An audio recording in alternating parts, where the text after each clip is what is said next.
Hey everybody, this is Rydo, and we're back to another live stream of Yu-Gi-Oh! Master Duel and video game news. Today is Friday, October 20th.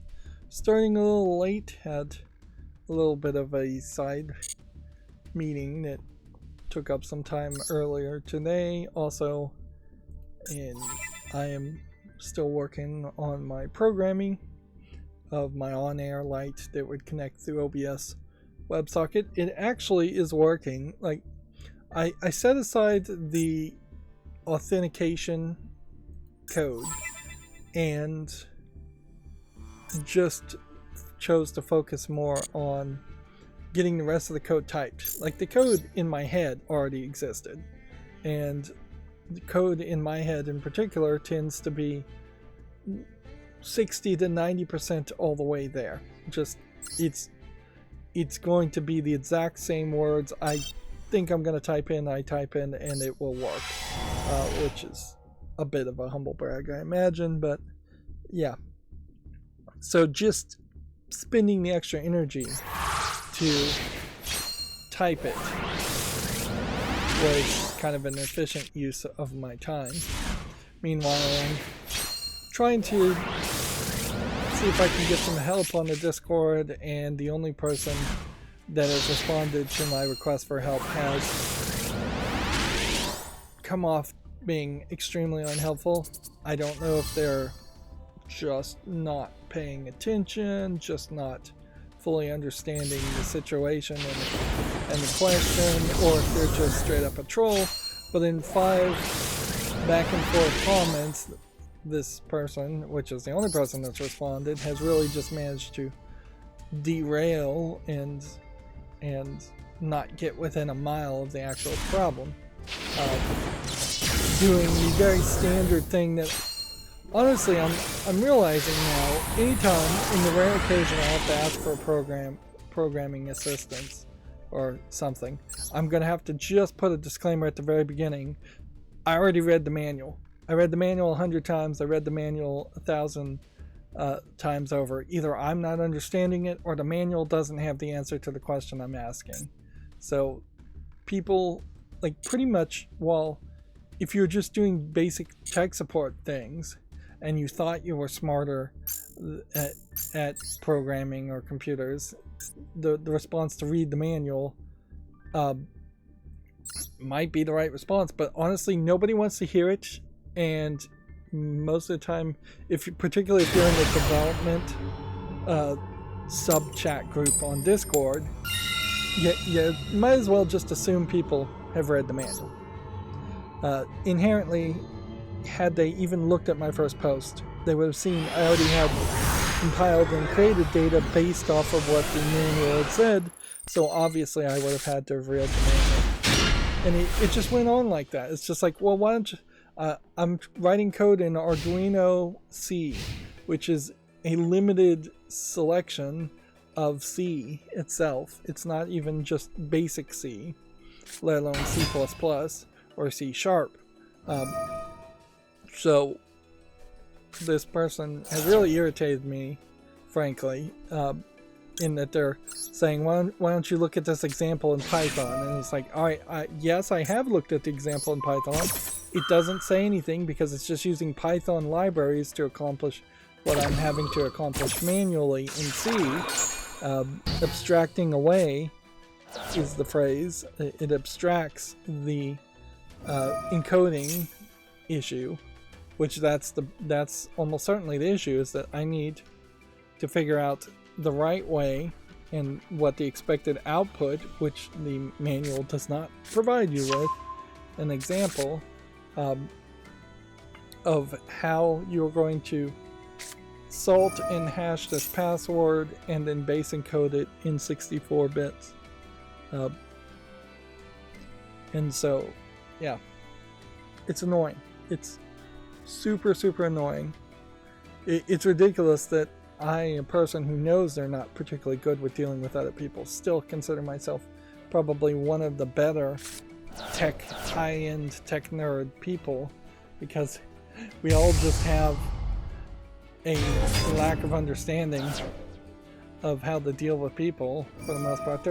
There are a few exceptional people that aren't like that, but by default, it really is a world in which the IT crowd as a comedy gets it right in the first episode, where they're just getting abused and beaten by all the employees because they're so rude to them. So yeah, that's been my frustration for the past couple of days, is a troll, effectively, whether they mean to be or not, just derailing a conversation and making it look like I'm getting help when I'm really not. And I guess I'm gonna have to just probably try a different forum or see if I can get somebody else to comment, because yeah, it's not going anywhere with this person. They're going around in circles and suggesting very basic, very dumb things. And even in that, he figured out that one of his suggestions was so dumb that he must have been afraid of being called out on it, because he suggested I use a completely different type of authentication and see if that worked. And I'm like, no, it's not going to work. Like, the OBS WebSocket has their own, they're rolling their own security that is slightly better than the lowest level of security you could have, or no security below that. But because they're rolling their own security, you can't just use a basic HTTP authentication and expect things to work when there is no salt and there is no hash in basic HTTP authentication. It's just a unencrypted, unencoded password that you pass in plain text. It's something that easily can be caught by anybody monitoring your traffic. In all fairness, the salt and hash that's being sent to OBS clients and servers are also not encrypted in any way, so it too could be seen in the man in the middle. So the password really is just offering just a minimal amount of security, but you really do want at least a minimal amount of security, because the last thing you want to do is have your software completely open where somebody could get into your network and potentially start a stream or change where a stream is streaming to, like a different channel or a different service, and then start a stream and just spy on you, or just screw with you, you know, halfway through a stream, just stopping the stream and ruining it. Like, those are all very basic things you want to prevent.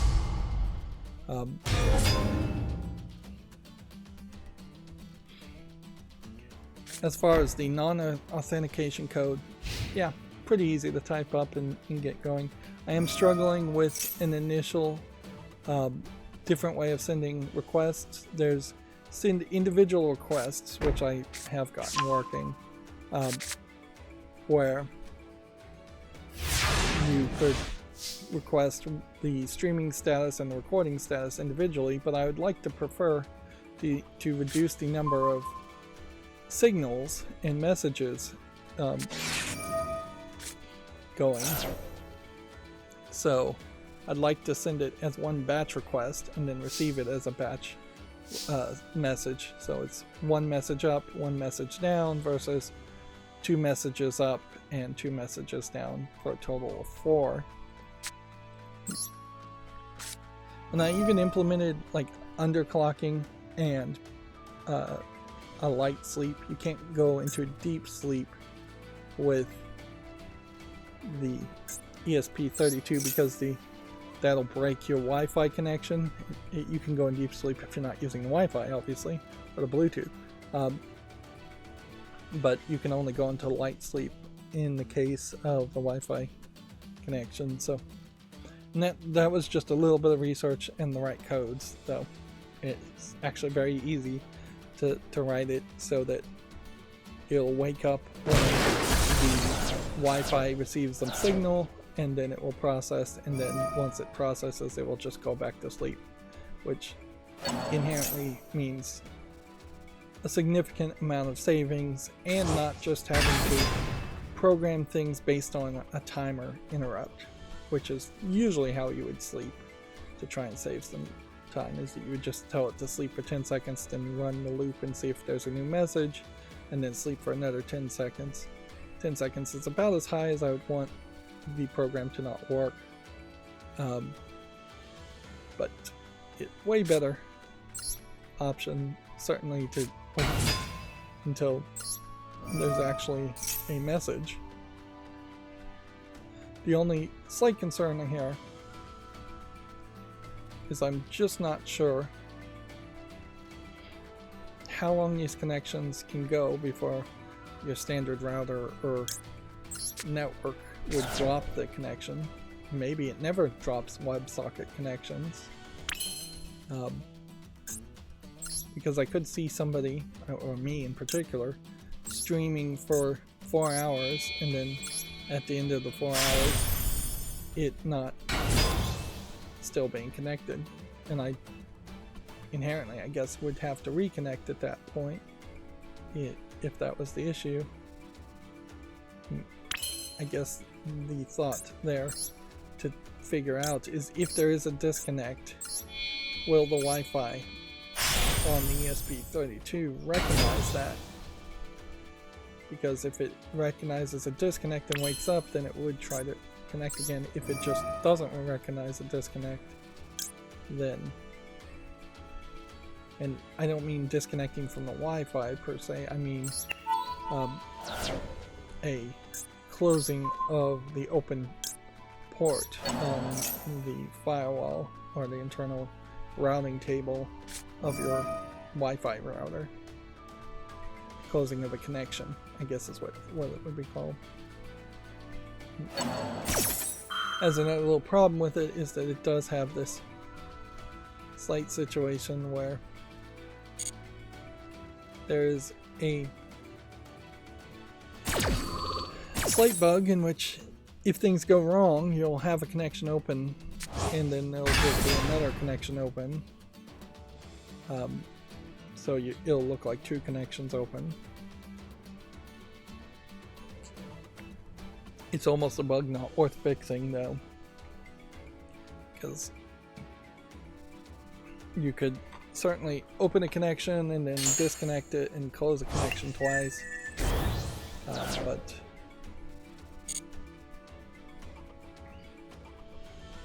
in the long run, it's probably better just to have two connections. I would say, if anything, that's probably closer to a problem with OBS WebSocket in itself, in that it allows two things with the same IP address. Anyways, 13 minutes in, and I think that's about as much nerdiness as I want to get into. We're supposed to be talking about video games and playing Yu-Gi-Oh!, not talking about computer programming and the annoyances there. I need to pretty much finish this project, though, within this weekend, otherwise this is just going to keep going on and on, and meanwhile I'm not making any footage, and I'm not streaming on Twitch or doing anything else. At the very least, I need to probably take a break at some level and make YouTube shorts. Get those out.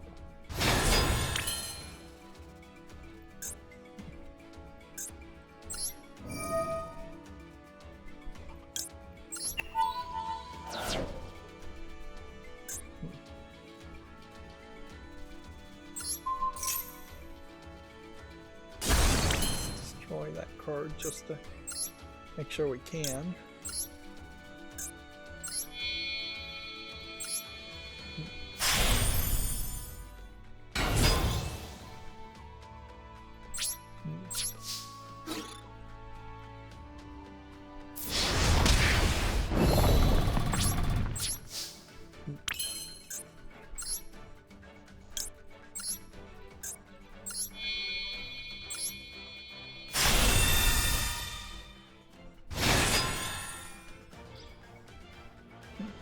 slick deals I'll mention, just as a mention, that there was a Amazon.com sale on the Pyramid of Giza Lego set for about $30 off, which is not a bad deal for Legos to get $30 off of a $130 retail price set, plus with an Amazon shopping cart store card getting another 5% potentially off of that amount.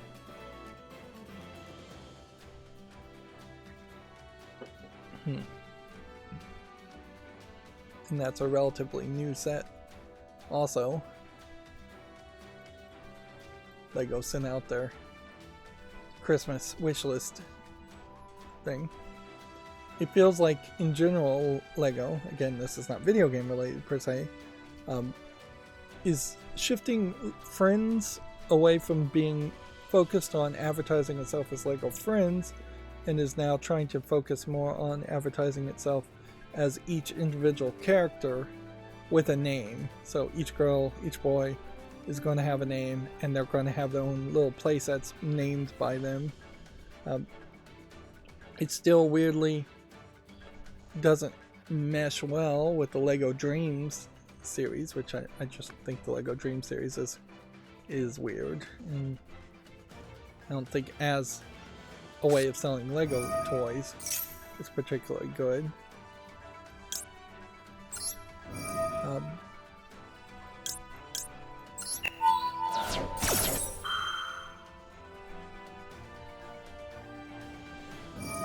And then there isn't really that much more. I'm just gonna keep trying this to get the last laugh.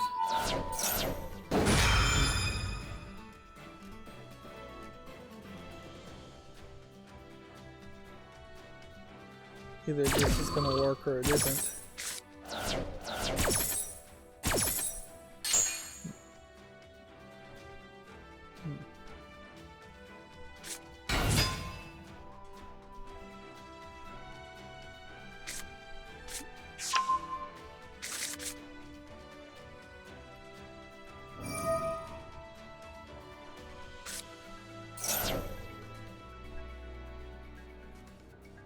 So as far as video game news goes, my macro ran in the wrong window, so it's going to be a little awkward, but probably won't be a big deal. And I installed that new extension to see if maybe that helps a little bit. In some rare cases it might be helpful, in other cases it may not be. Crystal Dynamics here, other than announcing the Tomb Raider 1, 2, and 3 remastered, is promoting work anniversaries. Here you have a senior animator 3 called AJ Grotemeyer on his 10-year work anniversary. I'm not sure I really like the phrase work anniversary. It sounds like something that would make me want to vomit.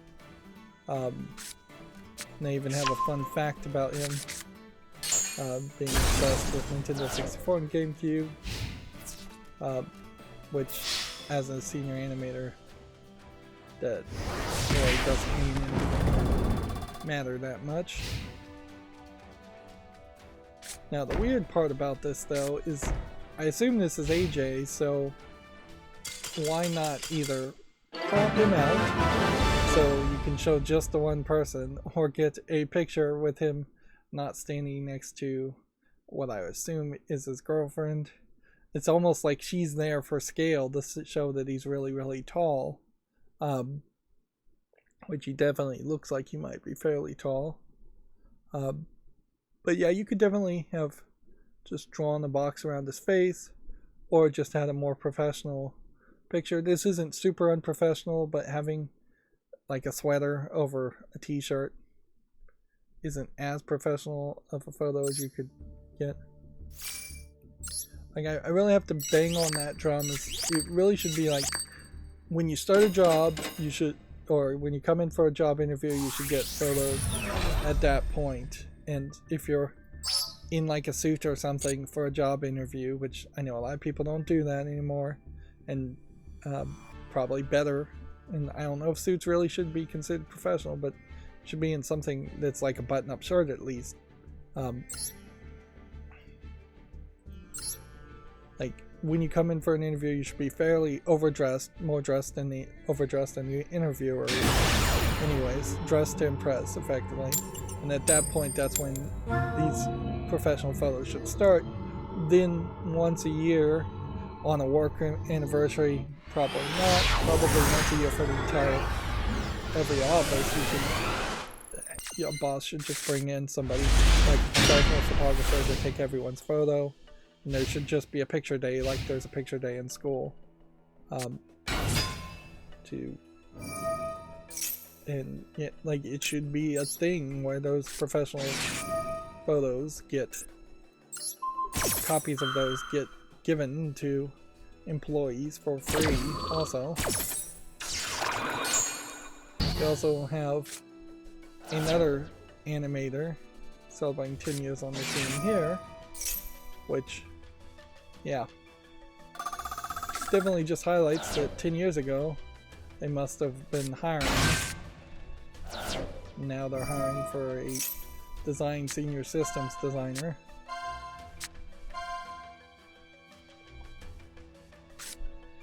That is a great example, though, I would say, on Crystal Dynamics' behalf, of something you kind of would expect on their Twitter. It's something to tweet, something to post on social media, Twitter or other social media services, it really doesn't matter, that isn't going to be inflammatory and isn't going to be particularly dumb.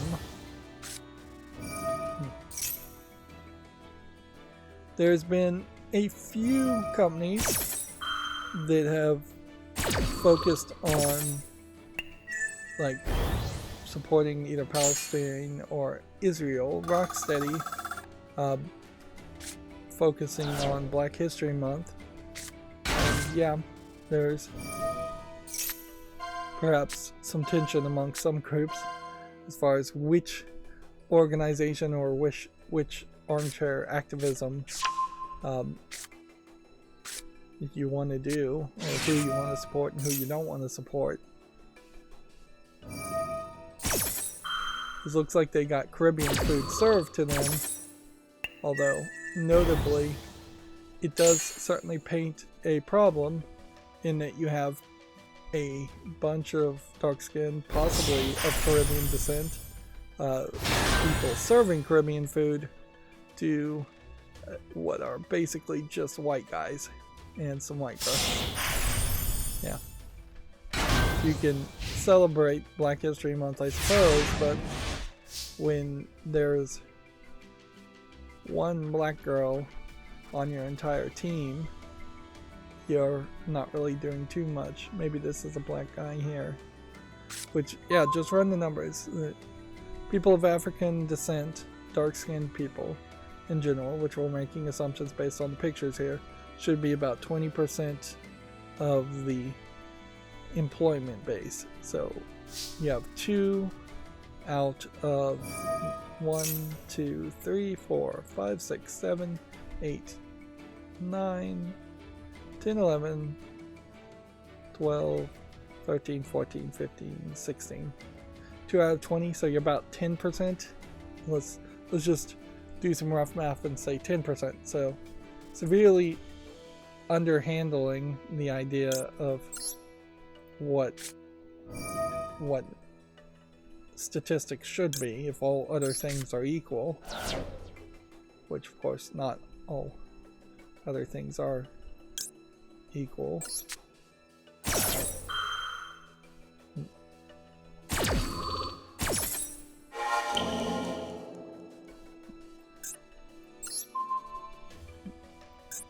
I tossed one too many cards there.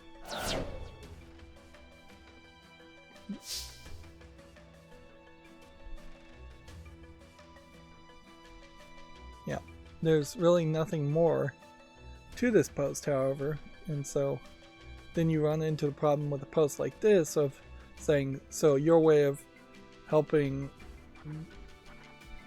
minorities or even celebrating Black histories is just eating their food, which eating their food is certainly one part of appreciating a culture, but it's inherently around the idea of all the other times other people have just ignored other aspects of people's cultures.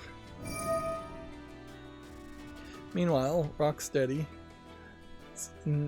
like, very next thing is just a Arkham City reference. Which, yeah, you look at Batman and you look at the Arkham games, and there's very little diversity in those characters, and some of that falls on DC's shoulders, but some of that also falls on Rocksteady's shoulders.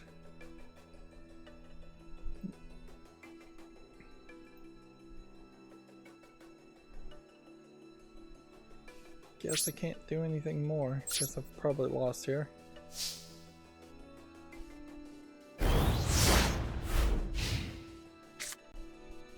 Lucas Pope, the maker of Papers, Please and Return to Obra Dinn, Republic of Times, Helsing Fire, Mightier, some of these games I don't recognize. I guess this is backwards. Return of Obra Dinn and Papers, Please are probably his two recent ones. He did point out that the game was released on desktops 5 years ago, which I really felt like maybe it was 1 year ago. And then he's currently in the weeds of this current game, but he's got a sale. So, yeah.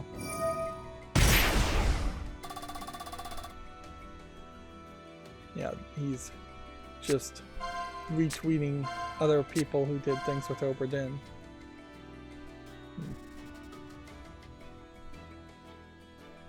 Which, yeah, Obra Dinn's art style, I think, probably hurt it more than it helped it.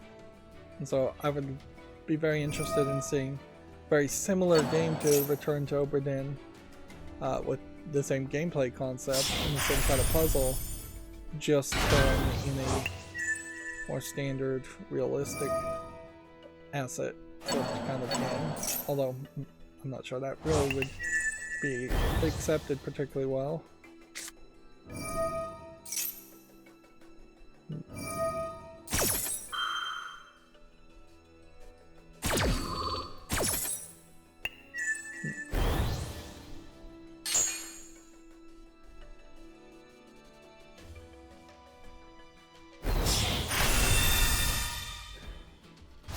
And that brings us fairly quickly to just the regular news, which we're only like 27 minutes into playing Yu-Gi-Oh! But honestly, since we started late, I don't think we'll play a ton of Yu-Gi-Oh! Today. Although there is a decent argument for that. And I'm still doing the same old on the mobile games I'm playing. Still playing Lower Decks, which has a second Halloween event happening, and still playing Tinka Fuma, which has a Halloween event happening, and mostly trying to play Memento Mori, but running into a level of progress gating that makes it fairly difficult to know for sure if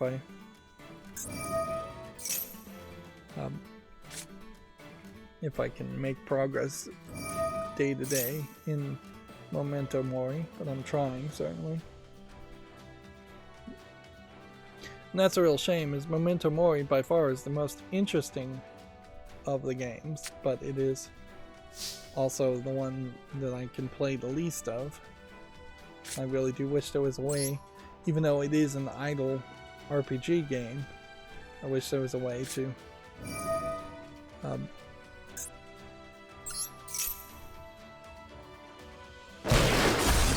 more focus on to have some mode where you could just grind and actually play manually to get some kind of resources. This will be the last chance for this. If I can get Zeus on the field, which I can't, so we've lost there. My chart's messed up at this point. I think I didn't put any time working on it. Obviously I need to pull all of the information from this date out, and then that will connect this line. Then I think I also need to pull all the information from this date out also to connect this line. And then we'll have mark a blade point, which seems to have a boost. Also, I said in the last stream, I really do need to just reset the maximum to be about 500,000. Honestly, 450,000 total players, peak players, and pull this down to about 50,000 so we can see more up and down movement. Otherwise, it is, as far as trends, not really telling me much. A little bit of a boost in GTA 5, quite a fall for Battlefield 2042, a bump up for Rust. Yeah. These trend lines so far since, yeah, and I don't know if 9.16 is the oldest data or if there is actually older data that's just being ignored at this point. But yeah, so far these trend lines have not shown me much other than here at this date when Cyberpunk 2077 got its 2.0 update and DLC. There was a major recurrence of that. And then everything else tends to peak. Baldur's Gate 3 peaked fairly high, but then just has a slowly, steadily declining experience.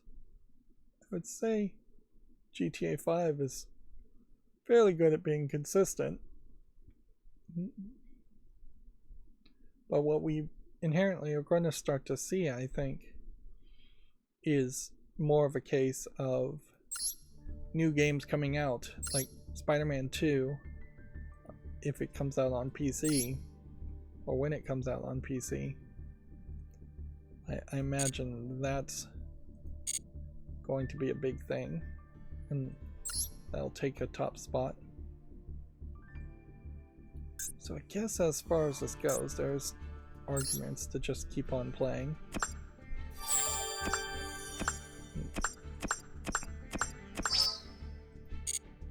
As far as the Duels Cup is concerned, we still need to activate spell cards and normal summons and win in general. Win 6 victories, 8 victories, 10 victories.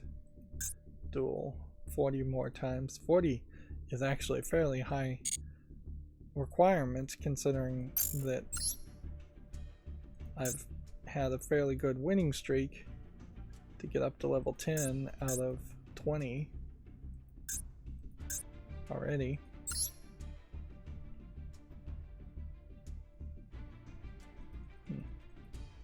Something is already going wrong. I can tell with this new plugin because it is jumping me all over the place when I want to stay more on the page I'm on. Yeah, right now Warner Brothers has a publisher sale up to 90% off. I doubt there's going to be anything too new.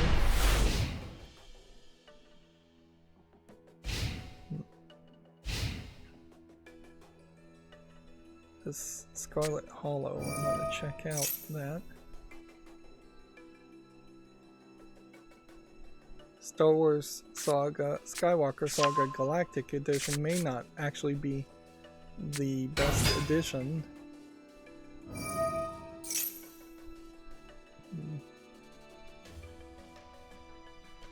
The regular version of the game is $16.49, and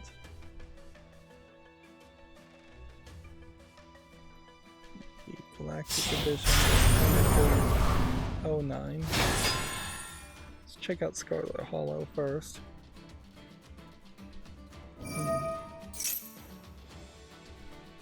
Early access psychological horror visual novel. From the looks of it. Although it might be a point-click adventure game.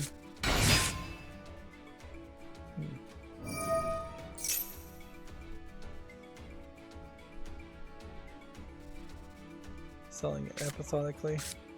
Inherently, the episodic element, I feel like that's a part that would be nice if that went away as far as video games and on Steam in particular.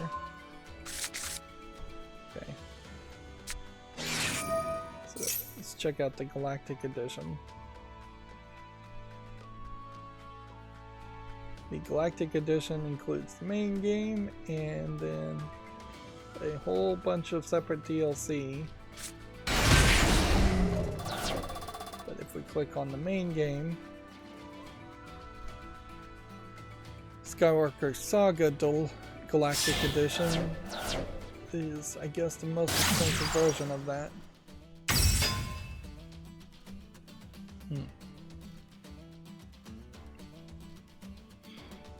Yeah, and it's a catch-22, certainly. It's like, now's a good time, certainly, to buy this, but now is also a terrible time to buy anything because the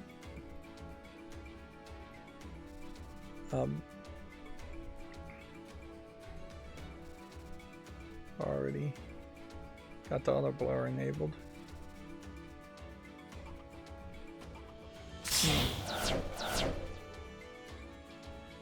I don't know how to turn that off either, really. I've forgotten how to. So, yeah, apologies here, I guess.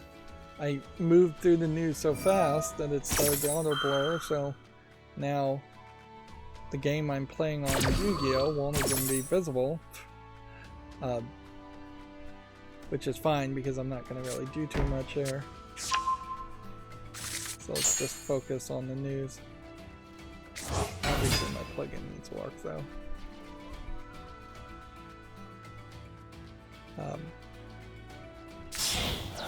Every time I close a tab, it's moving me to like the very end of all the tabs, or the most recent tab to be opened, it seems like, actually, not the very end.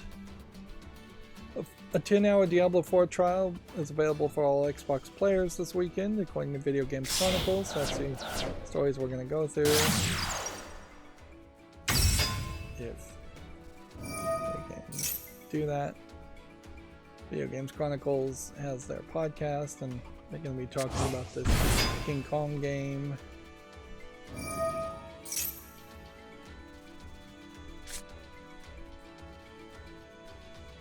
Let's see. Apparently today is the last day to claim Game Pass Crunchyroll offers. Ultimate subscribers can get 75 days of Mega Fan, whatever Mega Fan is, on Crunchyroll.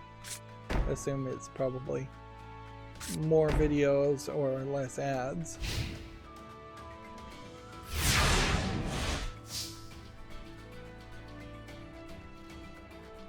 Crunchyroll, remember, sorry about this being blurred.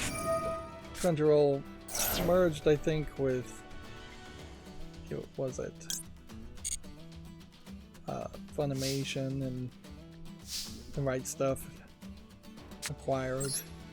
It was acquired by Funimation, so there's been quite a bit of consolidation in the already very small niche market of anime streamers and anime suppliers to the West.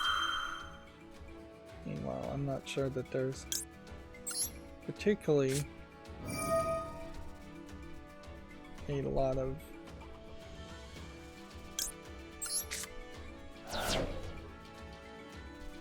entertainment to be had.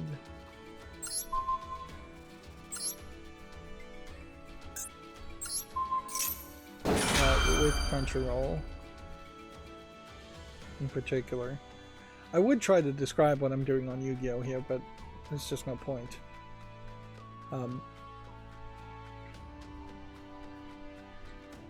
It is this weird catch-22 where if you want to see most old anime or even new anime, you could probably get it through some other streaming service without going to Crunchyroll. And if you're all in on anime all the time, Crunchyroll still is probably not the right choice at that instance. And that's always been kind of a problem with the anime fandom in particular, is that you can either wait till something becomes so popular that it's dubbed and it's on TV, which in the old days would have been very little, was actually dubbed and on TV. Or you can bootleg it and get the newest stuff where it may be subtitled or it may not be translated at all. And there's a fairly wide gap there, whereas Crunchyroll tries to close that gap, but I don't think really does a good job of it.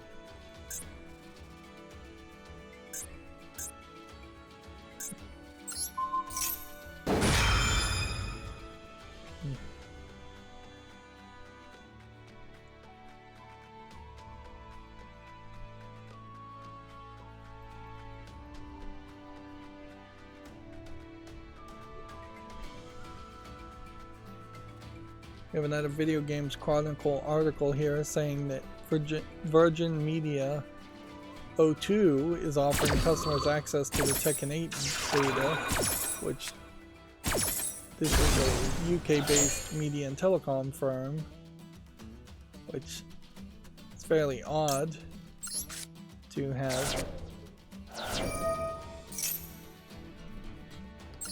a telecom firm offering beta access to a video game.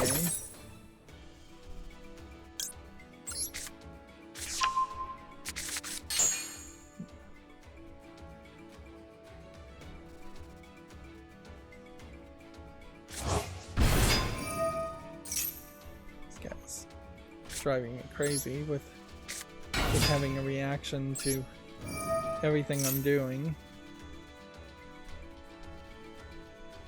The counter to everything I'm doing.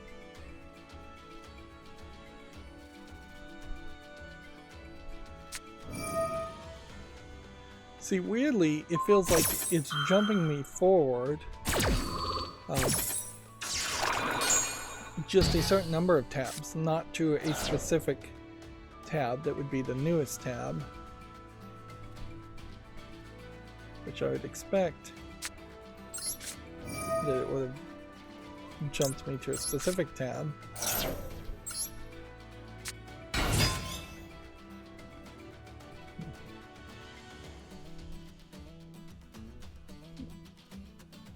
Okay, so I can't special summon anything from the graveyard. I can't special summon anything from the extras deck. So let's go ahead and play this. And then just hope.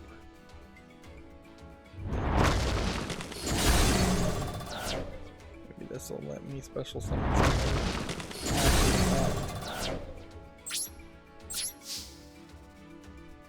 Nope. So I'm doing very terribly on this Yu-Gi-Oh game that's not even showing. Apparently the next a dog will speedrun an NES game and the next game's done quick. Peanut Butter the Shibu Inu has already finished the NES titled Gyromite in 25 minutes. I imagine Gyromite as a game is, yeah, Gyromite is one of the games that used Rob the Robot, so they've added special buttons where Rob the Robot basically only pushed one A or B on the NES, and so he's figured a way to signal the dog to tell him whether to press A and B. Yeah. Pretty obviously, it's fairly obvious that the red button here probably lowers or raises these platforms. I wouldn't be surprised if it actually cycles them up and down, and the blue button either lowers or raises the blue platforms, and it's almost certainly a super simplistic and short game. If anything, I think this probably highlights the problem with games done quick, is that it has just been going for so long that they've run out of gimmicks and they've run out of any way to grow it or find a new audience. There aren't a ton of video games that are new or interesting to play or speedrun. There aren't new speedrun tactics that are particularly being developed, or if the speedrun tactics are being developed, they're just not that interesting to show off visually. Increasingly, I think that the fun and silly performers or the informative performers have either already done their presentations on Games Done Quick and just don't want to do it again for the 4th or 5th time, or they've been kicked out of the friends group effectively, and they're just not welcome back to Games Done Quick, which went corporate, and once it went corporate, it had the problem of not really maintaining its soul, for lack of a better phrase.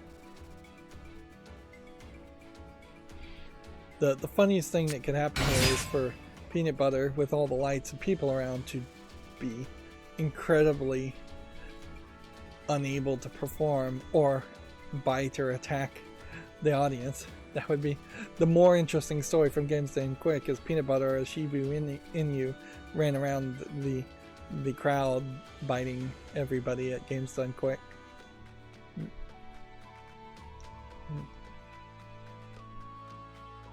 It's also notably just a step backwards here as a gimmick, since they already have at least one presentation of a tool-assisted speedrun, and this is effectively just a tool-assisted speedrun where the tool is a dog instead of the tool being a computer.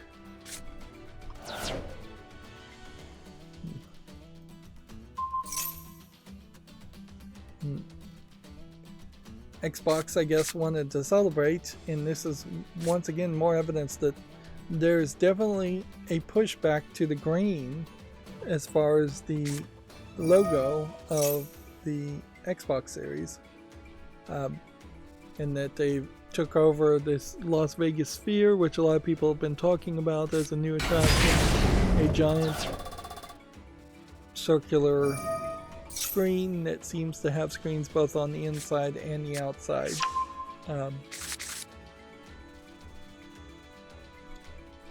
Which, yeah, with their Activision Blizzard merger going through, although they are saying specifically this is to mark TwitchCon and the new advertising campaign, which I assume their new advertising campaign again is back to the green. I didn't even know TwitchCon was happening, and honestly, I don't know if TwitchCon really does need to happen.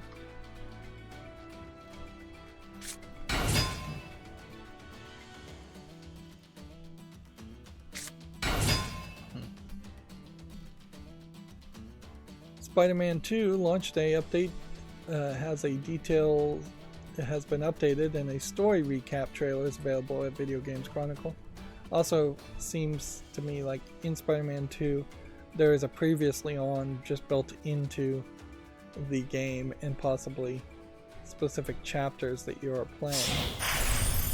I definitely should have tested installing that new plugin before streaming. This is stupid. Instead of saving me clicks, it's doubled the number of clicks. Pokemon Company says there could be room for more Detective Pikachu games, which, no duh. Like, why should there not be another Detective Pikachu if it sells well? Like, at a certain level, almost anything is possible with Pokemon as long as it continues to make money. Being asked about a potential Venom spin-off game, Insomniac says it will listen to what the fans really want, which is a great way of saying that they know what fans really want. A Venom spin-off game with the exact same gameplay mechanics then just has you playing as a bad guy unless you're going to turn Venom into a good guy very quickly. I don't know if it if it really is something that changes the experience that much. And I know I'm fairly certain Marvel would rather focus on Miles Morales than Venom. Venom was the cool thing in the 90s, where they are definitely promoting Miles Morales and the multiverse as the thing in the cool thing nowadays. Yeah. Plus, you have the problem as far as you're thinking about, like, Venom video game content, that he would just be super overpowered, and you'd have to send him off to a different planet effectively to fight against other kinds of superhuman style enemies. Plus, he eats people in most depictions, so yeah, may get too high of a violence rating because of that. Alright, well, I'm going to correct my mistake and not continue to play Yu-Gi-Oh! At this point, so I'm just going to go back to the main menu and we'll just focus on the news. And see, weirdly now, it's jumping me to the tab to the left when I middle clicked, which is what I wanted it to do. But when I'm clicking the tab close button at the top, it's going in random places. Continuing with the Video Games Chronicles news, Josh Sawyer would like to make a Pillars of Eternity 3 with a Baldur's Gate 3 budget, which almost anybody could say they'd want to make some kind of game with a Baldur's Gate 3 budget. But yeah, probably doesn't mean much to say that out loud. I'd have to remind myself what Pillars of Eternity is, whether that is the closest thing to a Diablo 4 style game, in that Diablo 4 I think stole its style from maybe Pillars of Eternity or some other game I'm thinking of that's similar in name.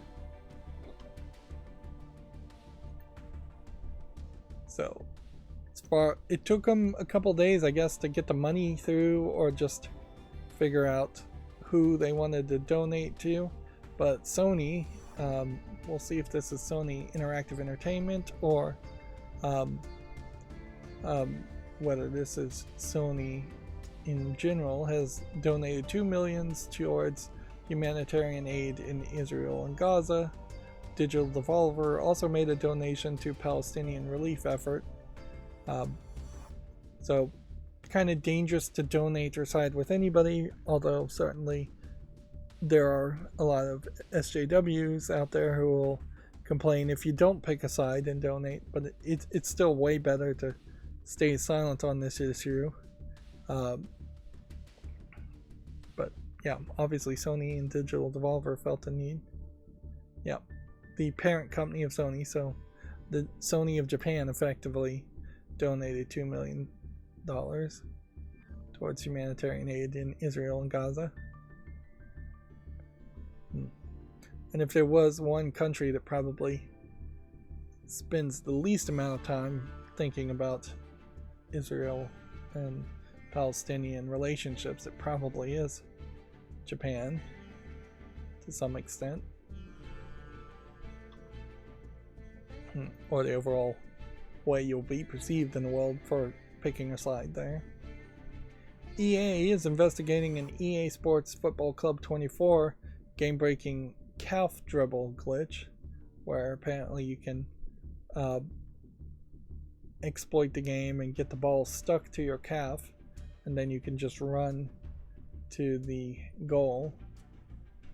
Which, okay, that sounds like a big mistake to make, and there's really no justification for it at all, because EA's been making FIFA games for years and years and years, and EA Sports Football Club 24 is just a FIFA game without the FIFA labeling and branding.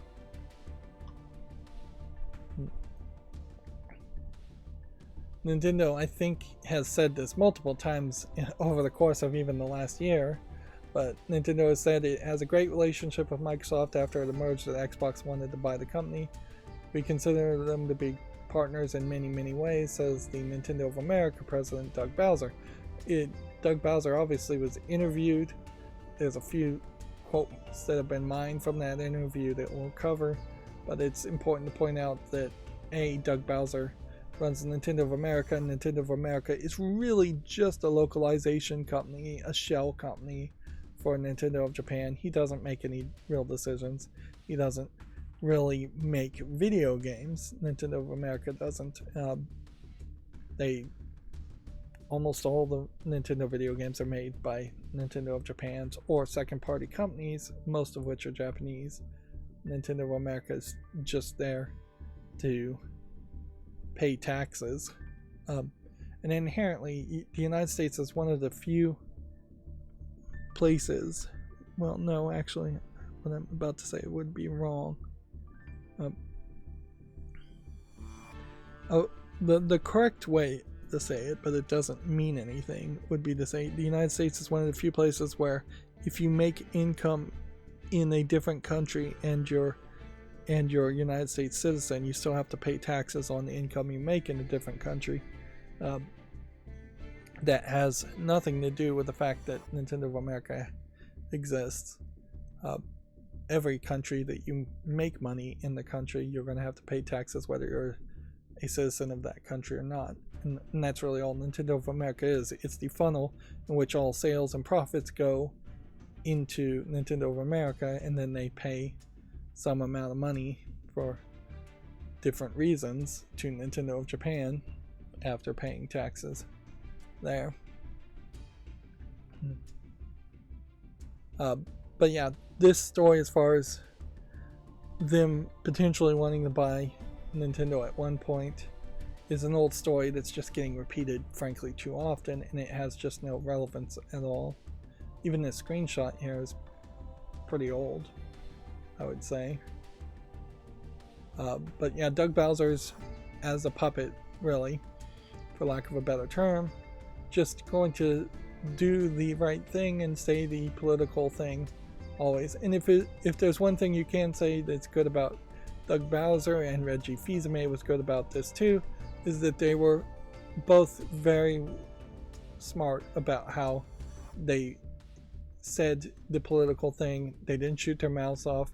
They weren't super ambitious or crazy in what they said or what even got leaked. Whereas Phil Spencer obviously has some ambition and some lack of media training, for lack of a better term, that he could learn from Doug Bowser.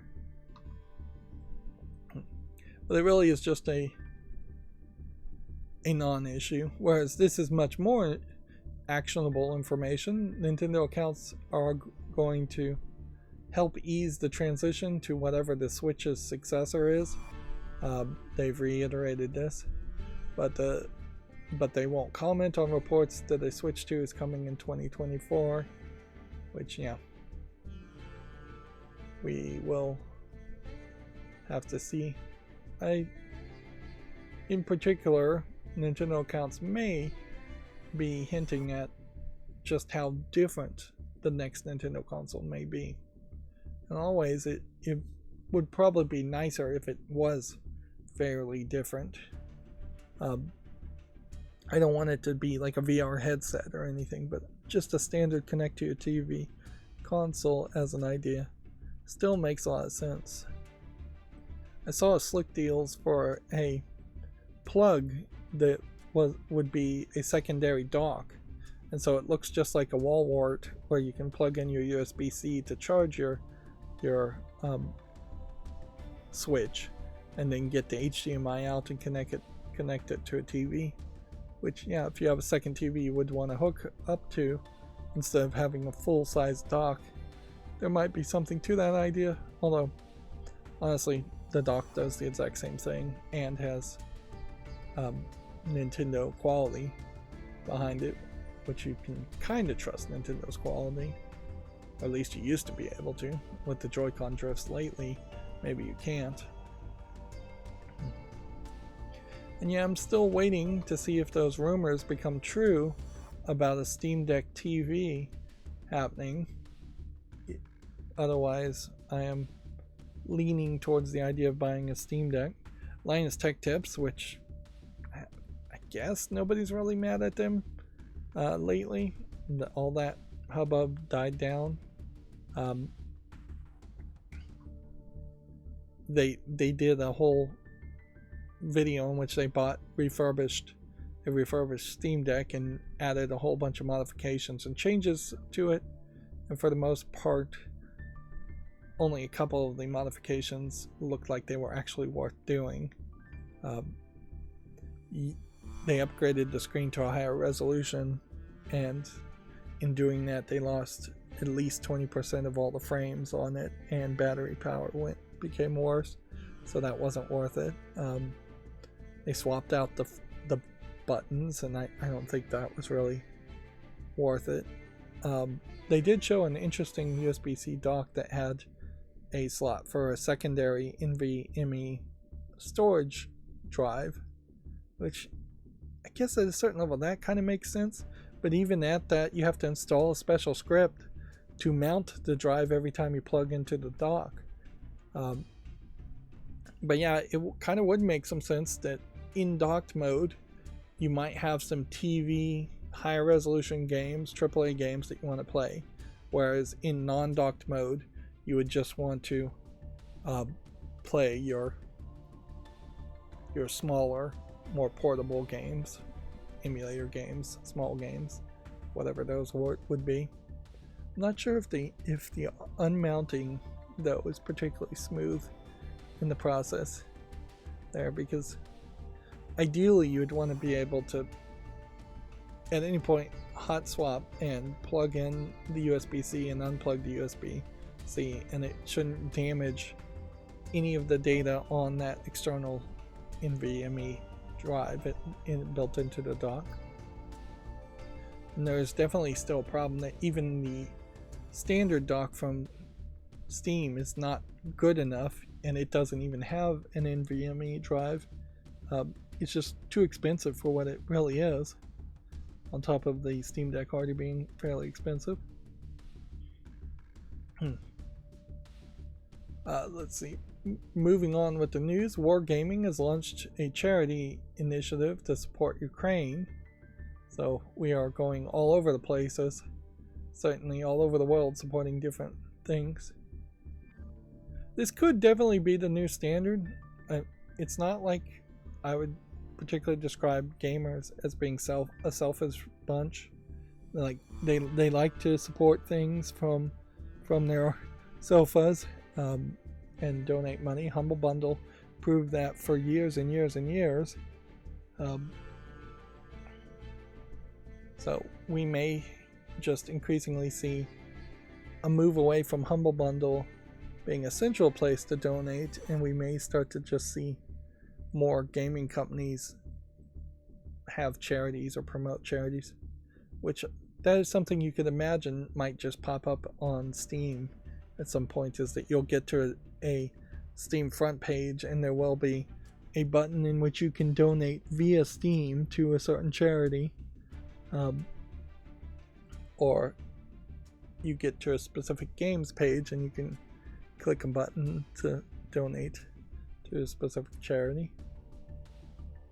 It's not video game related, but the FBI just put out a story, and I really just skimmed the headlines, but apparently a whole bunch of like outsourced work from home IT people were actually North Korean agents, and they were sending millions and millions of dollars that they were earning by just being a real work from home IT person back to North Korea to fund the nuclear North Korean plans. At least that's what the FBI is claiming, which, yeah, I guess that's a new novel argument against outsourcing, is that you may be directly supporting an enemy state.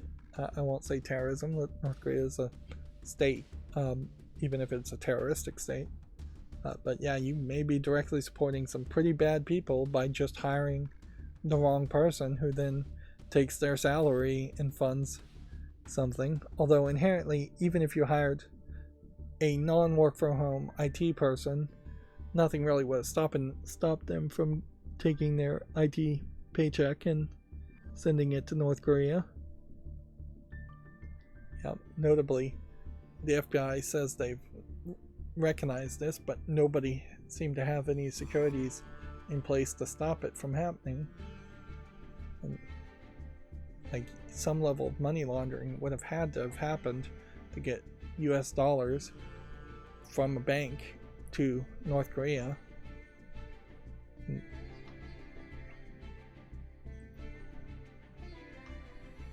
Let's move on.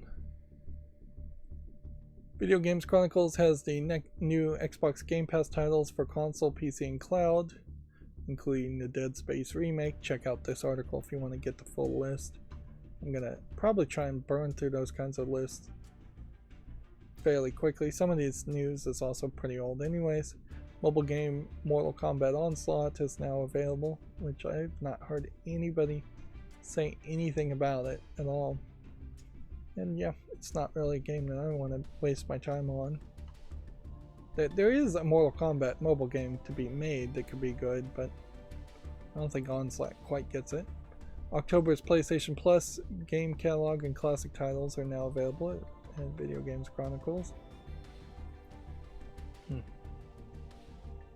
Analysts expect Sony to react to Xbox's Activision deal with a major acquisition of its own. You know what?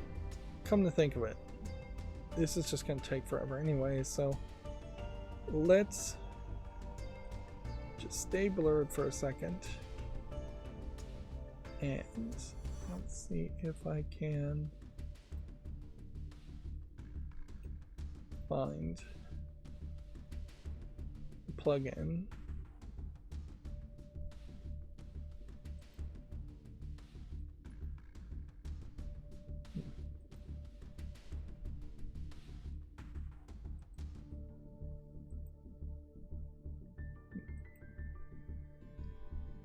This probably won't help much. New tab open.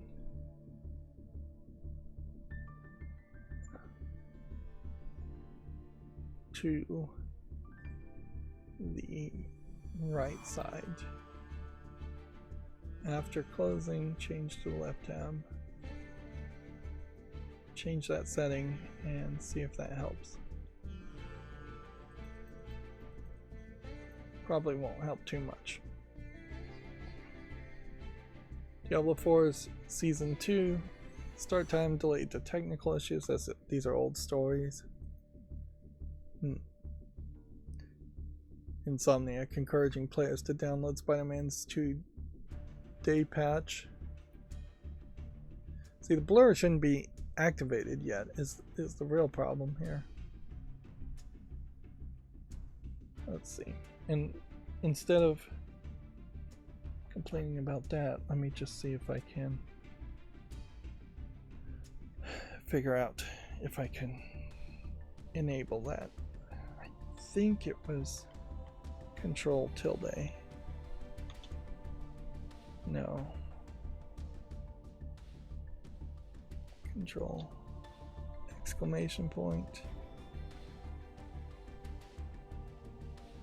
No. I don't know what I just did. I think that probably took me to Control 1. The first tab in the window. Yeah, anyways, Xbox says not to expect surprises.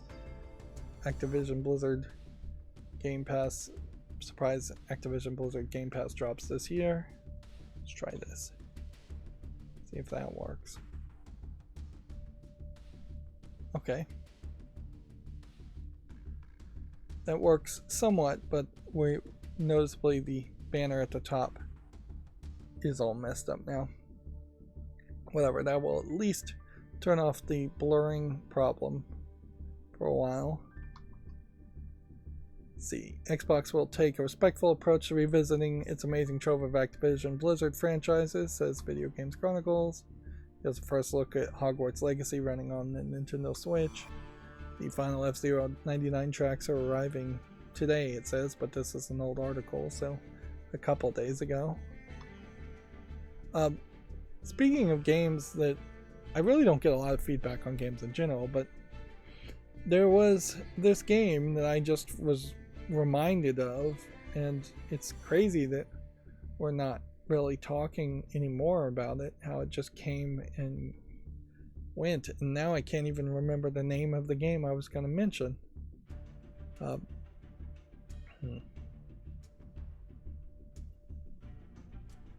Oh, Atomic Heart, it was the game I was thinking of. It's crazy because they were promising updates, and either those updates came and nobody cared, or the updates never came as far as Atomic Heart, and people were super hyped on that. So it is just, it shows the pace of gaming. I would imagine that you have a game like Atomic Heart come out and have not as much success as it would like, and then just be forgotten for the next big thing.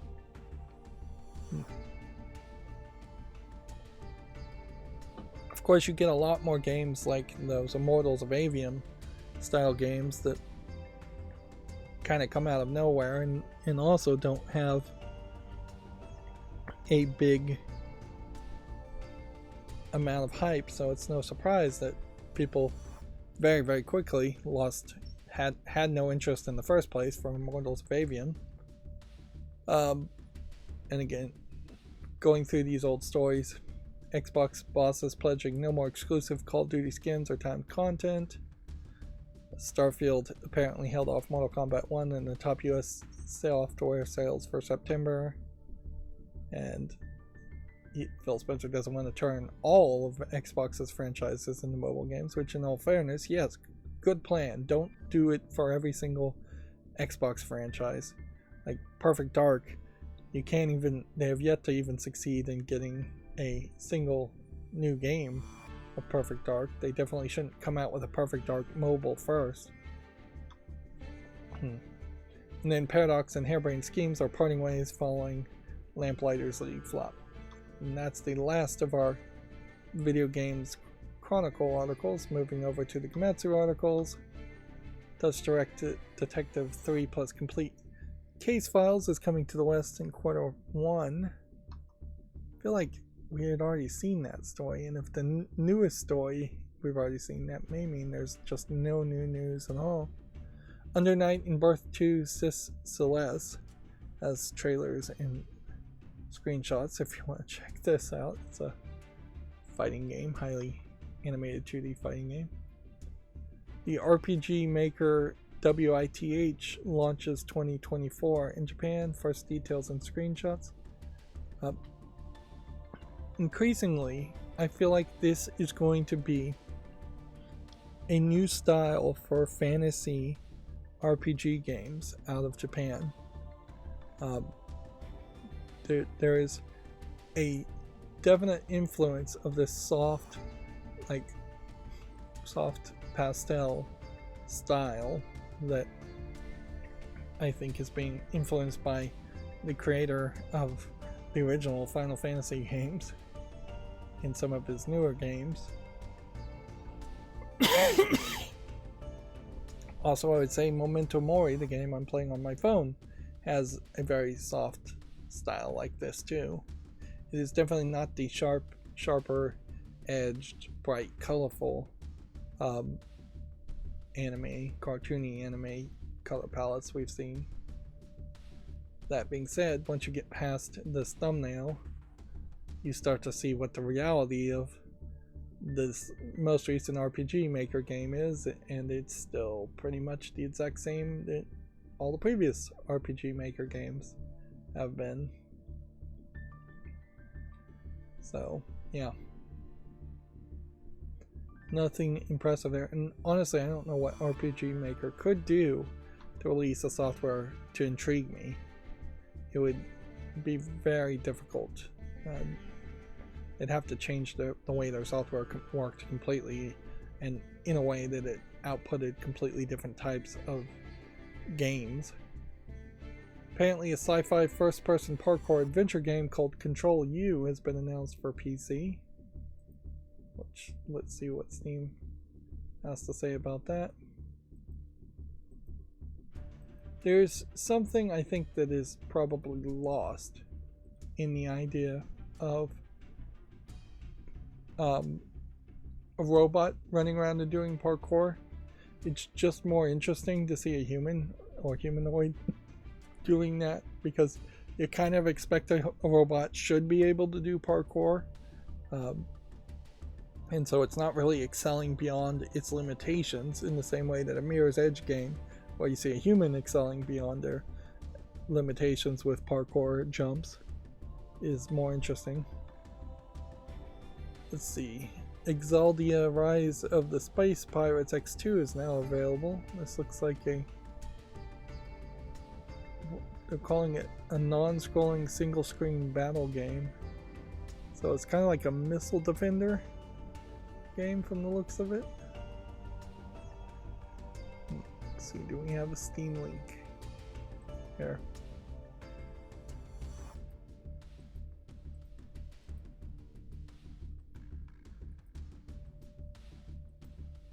So in this scenario, I've opened a new tab, then I have to go to the left to get back to this tab.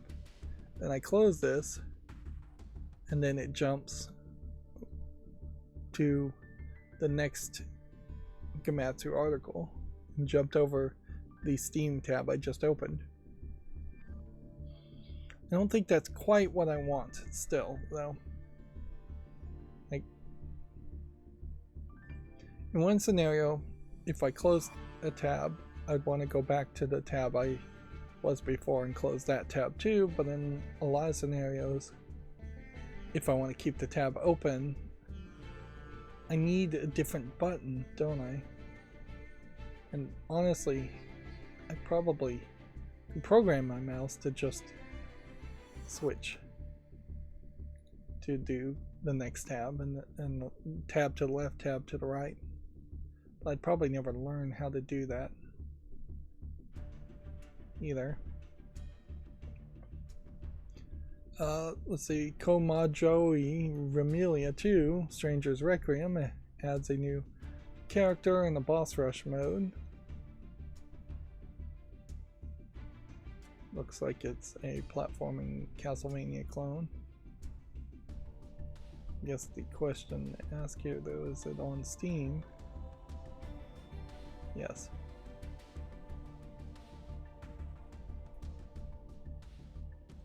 Oh, I didn't make a YouTube short on that. Magical Drop 6 free DLC Season 1 launches November 2nd. This too. Question will just be, is it on Steam? Let's see if we can find any DLC Season 1. This would have been from April, making a new short, because it's getting a Season 1 free DLC. It's a little iffy, but I guess I would say yes to that. Lord of the Rings Return to Moria for PS5 has been delayed to December 5th, and the PC version has gone gold. So clearly decisions were made in that case. A game called Calico is coming to the PS4 and PS5 on November 28th.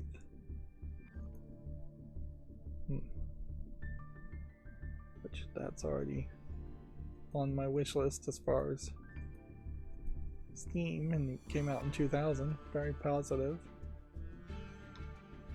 Although visually kind of a tough sell, with the anthropomorphic characters not being even animated that well. Or it's just a kind of weird style. The Famitsu sales from the 9th to the 15th have been updated, showing Rear Sekai taking number 4 spot as a new game for the Nintendo Switch, and River City Rival Showdown taking the number 8 spot, and Nintendo Switch in general just taking the top 10 spots again. There was 1 week there where there was a decent amount of PS4 and PS5 games in the top 10 spots, but it seems like we are back to there being almost nothing but Nintendo Switch games in the entire list. like all the PS4 and PS5 games falling fairly low this weekend at the bottom of the top 30, with the exception of Assassin's Creed Mirage and EA Football Club 24. And then hardware sales seem to pretty much have become stagnant at this point, and that the numbers look decent for everybody except for the new 2DS. But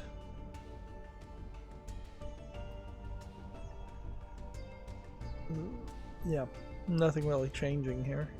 We probably won't see any change in hardware sales until a new Nintendo console gets announced or some other console gets announced. But it's probably worth checking this out around the Christmas holidays too, to see if there's just a boost in sales. This is another case where I really should be able to search for this information and scrape it and put it in its own chart. Because if I could get the Japanese hardware sales numbers, which on the Japanese site may be fairly difficult, but if I could get those numbers down, then I could see a trend potentially of hardware sales.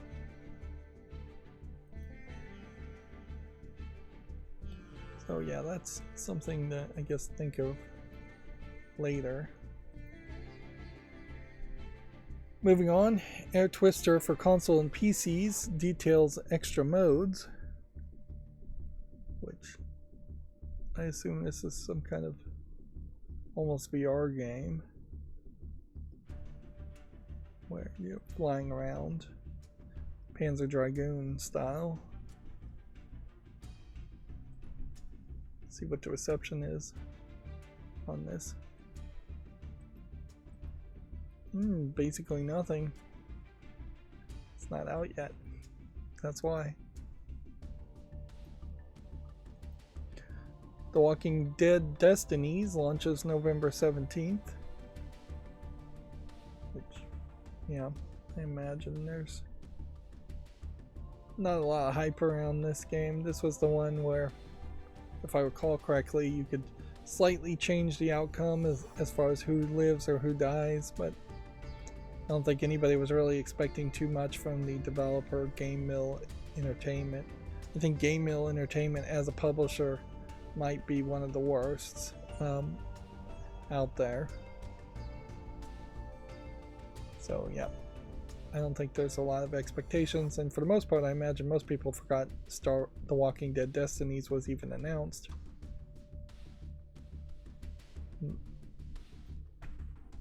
Salt and Sacrifice is coming to the Switch and Steam on November 7th, which I could have sworn that Salt and Sacrifice was already on Steam.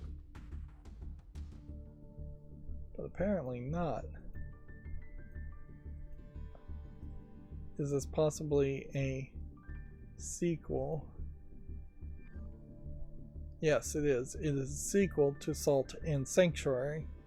And there's where my confusion is coming from. Because I knew I'd seen Salt and Sanctuary multiple times on Steam. Thought about buying it several times, never really got that far. A SCP-inspired first-person horror game, Go Home Annie, has been announced for consoles and PC. Which, okay, we've seen a lot of these, but this is probably the first one that's ever bothered to make a press release. And I would say that this does look like there's a little bit more effort put into the game. If a game like this could come out and then it put to shame all the other low effort asset flip games that were inspired by SCP stories and the SCP website, that might be for the better if one person shows it up and just raises the bar. Although inherently, isn't that just Control that already raised the bar as far as being inspired by SCP characters? Although arguably I'd say Control kind of doesn't do the best job at really focusing on the SCP concepts. I think inherently that might be the problem with SCPs in general, is that they're designed to be these unknowable anomalies, and really you would want some explanation as to how they work and why they exist and all of that. System Shock 2 Enhanced Edition has been confirmed for the PS5 and Xbox Series. The Indie Horror Showcase 2023 trailer is available if you want to check that out. An atmospheric first-person horror game called Silvio Black Waters has been announced for consoles and PC. And see, the problem now is I have a different scenario. So when I'm middle mouse clicking here, I'm going to the left, which is exactly what I wanted it to do in some scenarios, but not this scenario. So I'm being very inconsistent on what I'm trying to get the tabs to do. A Creepshow game has been announced for multiple platforms. That's an interesting idea. Let's watch this trailer and see if we can get a general idea of what it's going to look like. It's probably not going to show me much. I saw on Hulu there's a new R.L. Stine series, it looks like. So that might be interesting in watching it if I had free time for it. The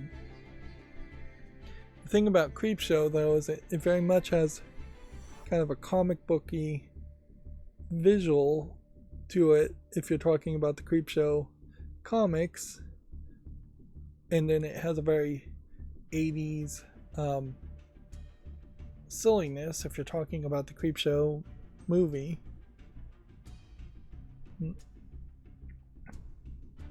And so it's going to take some creativity certainly to convert Creepshow into something that makes sense as a video game.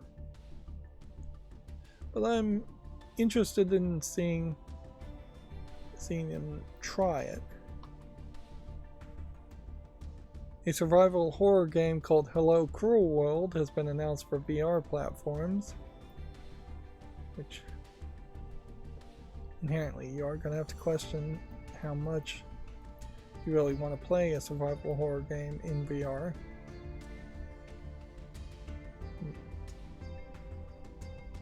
And noticeably, the Steam version here doesn't say anything about VR at all. So I'd have to assume we can play it without VR, and every screenshot here really doesn't look like it has to be a VR game.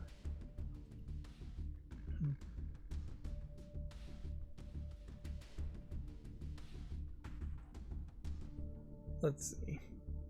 Persona 3 Reload details the new combat uniform, social stats, dorm life, and schoolmates, which one would assume that most of that information is very similar to the original Persona 3, so I wouldn't expect there to be major changes in how the game plays and how the systems work in Persona 3.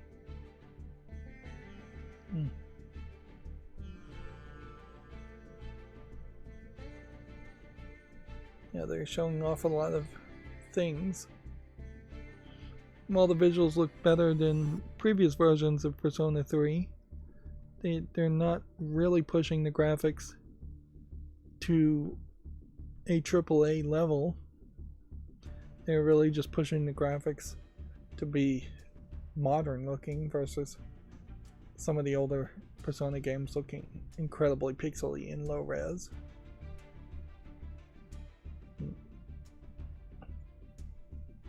Although inherently they also are making the mistake in that because the game has 3D models, the 3D models are going to look dated quicker, where if they had just converted the whole game to flat 2D characters, they could have animated everything a lot easier.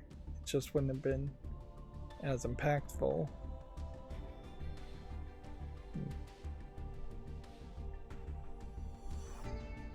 Yeah. Obviously they have a lot to show here. I'm not going to scroll through all of it. Let's move on. Komatsu has a interview, it looks like, with Earth Defense Force 6 producer Nobuyuki Okajima. at the New York Comic Con in 2023. If you want to read that article at Komatsu. A fantasy adventure RPG called Duel Night Abyss has been announced for PC, iOS, and Android. Increasingly, I think we are going to run into this case where you have what would be closer to Genshin Impact competitors also being released on PC, and it's going to create this weird situation where I'm going to have to probably be fairly cruel to say I'm never going to bother to play this game because it is just iOS and Android compatible. Although, noticeably, this also is a PC game that I think is going to launch through its own launcher and not Steam, whereas most of the time when they say PC they mean Steam.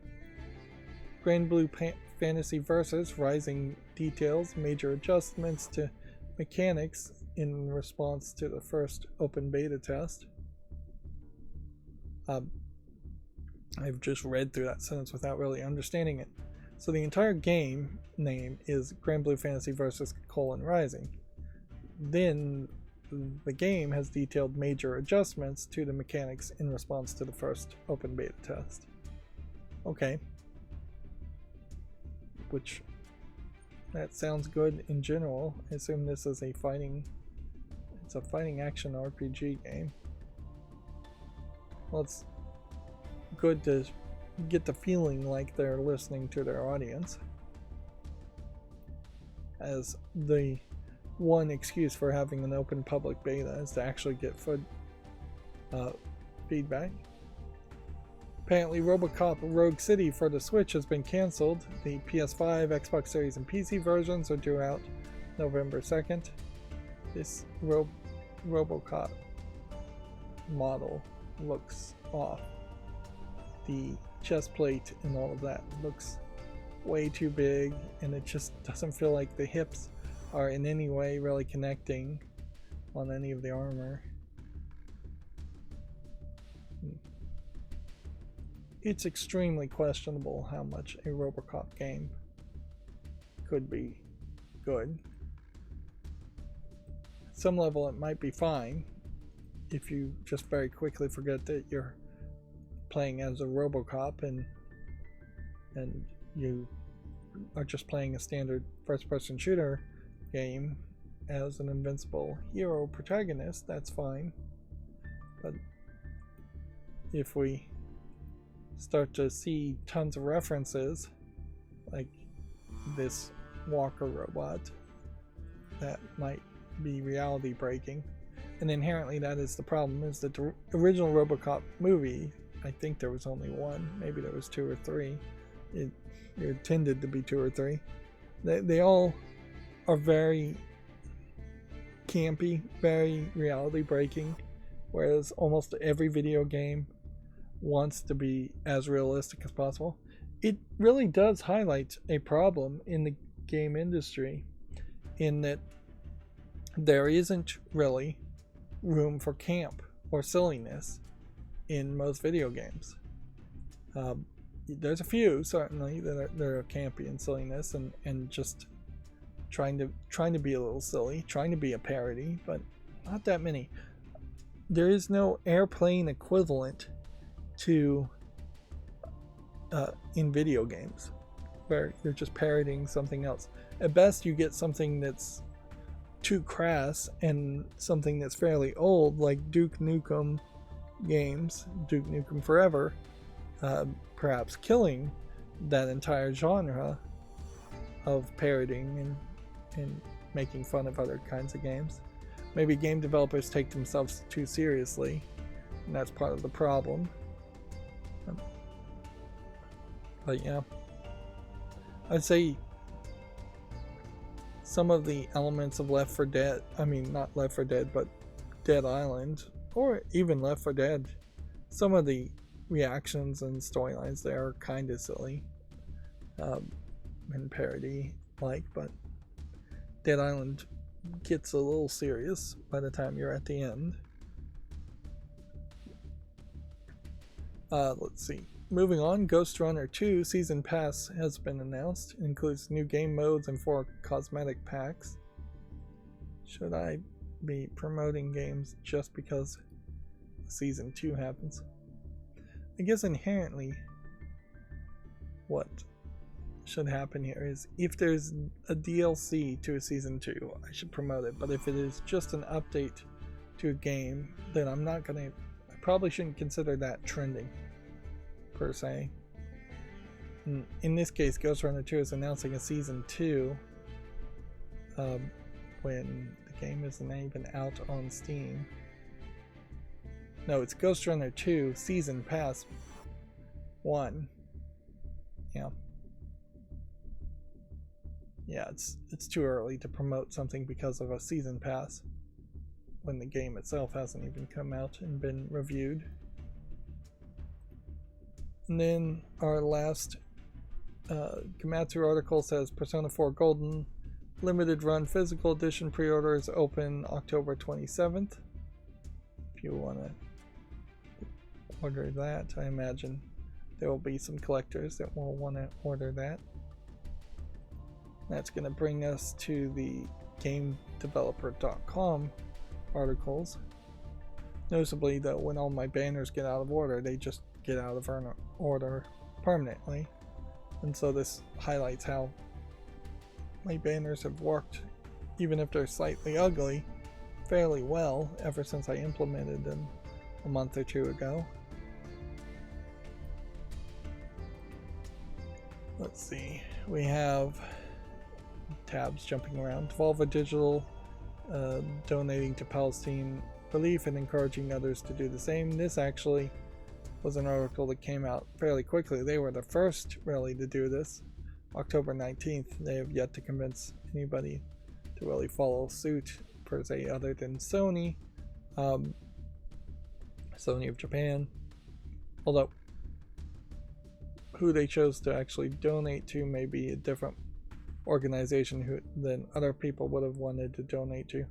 And in general, I think companies are just waiting to see if they can get away with not donating, or they're having accountants and lawyers look into the idea of donating and getting approvals.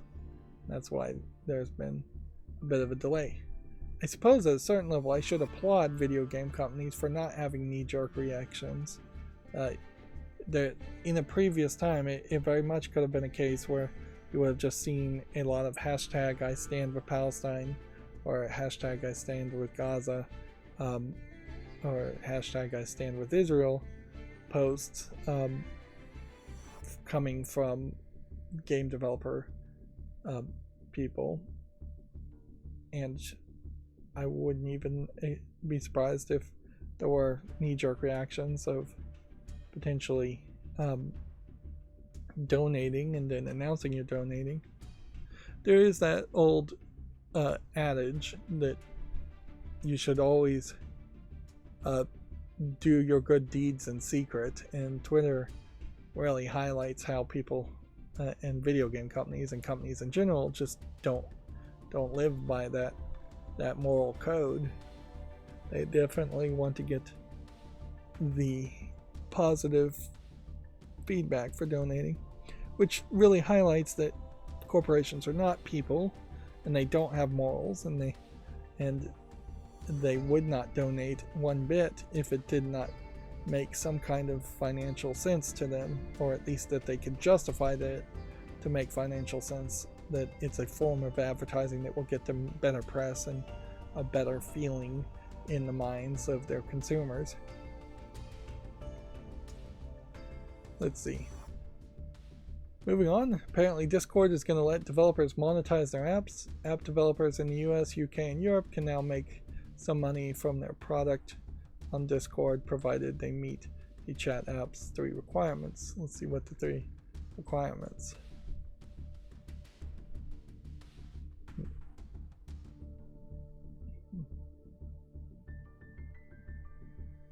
Apparently Discord is going deeper on teen user safety.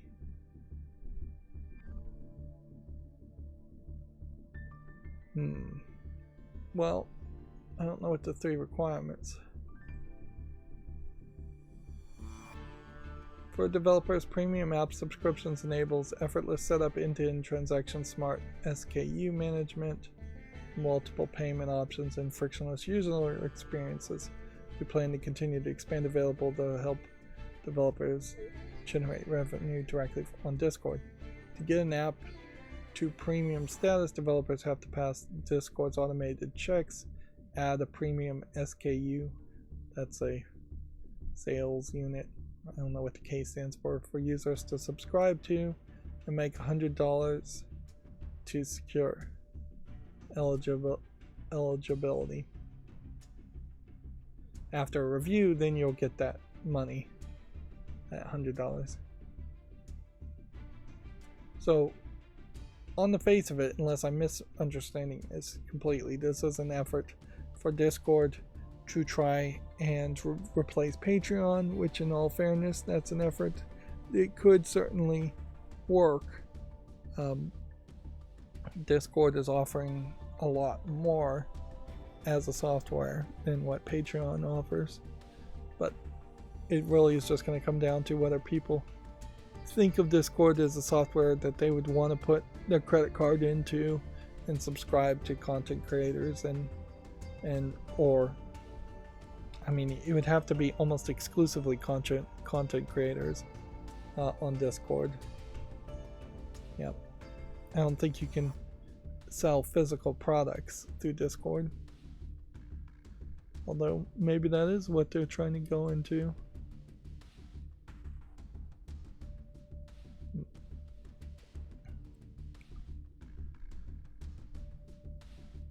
It'll be interesting to see if Discord perhaps shifts too far away from what its main focus is and becomes a worse product because of it.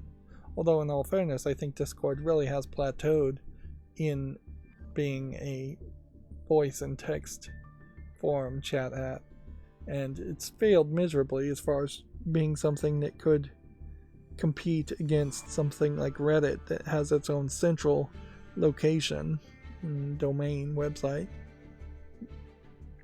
Arguably, for chatting alone, there's going to be a continued push to new services and more federated services where there can be multiple servers that potentially connect to each other instead of just one Discord app or one Discord user account. Let's continue on. Ubisoft has established Montreal as its central North American production hub. By September 2024, management for all of the Ubisoft North American offices will be unified under a central hub in Montreal, which is interesting, and I wonder if this certainly has something to do with Ubisoft getting the streaming rights for Activision Blizzard products, but it almost certainly is just the beginning of what we'll see with a lot of the bigger companies as they've managed to acquire a bunch of companies, is that you're going to see consolidation and layoffs in even more numbers. Right now we've seen just a lot of layoffs and acquisitions. That being said, I don't think Ubisoft has really done that much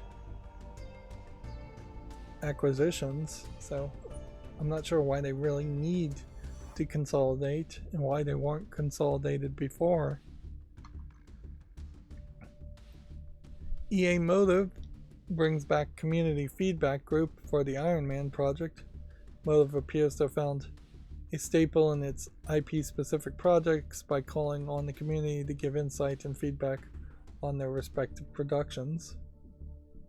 Okay, so EA wants some feedback. We'll see how long that lasts and whether they listen to any of the feedback. Inherently, EA is in a very tough spot. Any EA company is, in that they just aren't making that many games for people to be happy for as big of a company as EA is. The co-founder of a company called Six to Start, Adrian Hahn, is departing Zombies, Run development in 2024. And the update here says Hahn has revealed that he and around half of the Six to Start's current staff have been told by the developer's parent company, have been laid off by the developer's parent company. So more layoffs. If I was to guess, Zombies Run, it was that game that had you running and looked at your GPS and then played sounds of zombies chasing you to motivate you to run. Kind of surprising it lasts that long amongst the pandemic of just not that many people going out and running. And since it is very much a gimmick, I don't know how many people really would want to play a game, an audio game, effectively, where zombies are playing sound effects as they chase you. I don't feel like that many people really want to simulate that. A company called Inner Sloth has pitched into the Palestine Relief Fund efforts. This is the creator of Among Us. They've also called on players to likewise donate to relief funds of Palestinian victims and contact their local governments.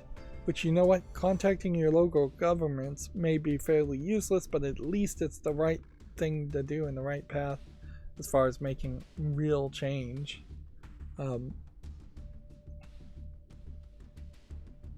Inherently, as these companies continue to donate, I'm going to try and point out the names of the companies and the names of the charities they're donating. This one, the Palestine Children's Relief Fund. That way we can have accurate news reporting, but I'm also going to try to be incredibly neutral on reporting this and not really have opinions on it either. I think that's probably the easiest way to get through this without spending a massive amount of time and causing controversy myself.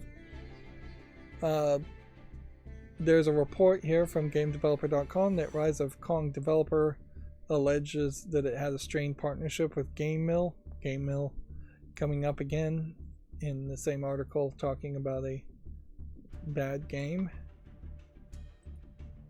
And then our last GameDeveloper.com article says, Doug Bowser says Nintendo of America is too happy to unionize. Bowser believes Nintendo of America has done such a good job in being inclusive and securing proper work-life balance. A union isn't needed right now.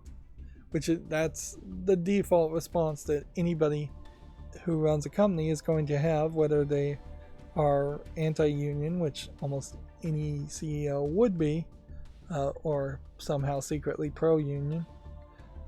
There is perhaps some coloring. You could say, well, Nintendo of Japan is almost certainly a union job because almost all the jobs in Japan are union jobs, but the unions in Japan are very different from unions in the United States in that the unions of Japan aren't particularly that demanding, while they may be a little bit stronger, whereas unions in the United States are often more demanding but sometimes weaker depending on the union.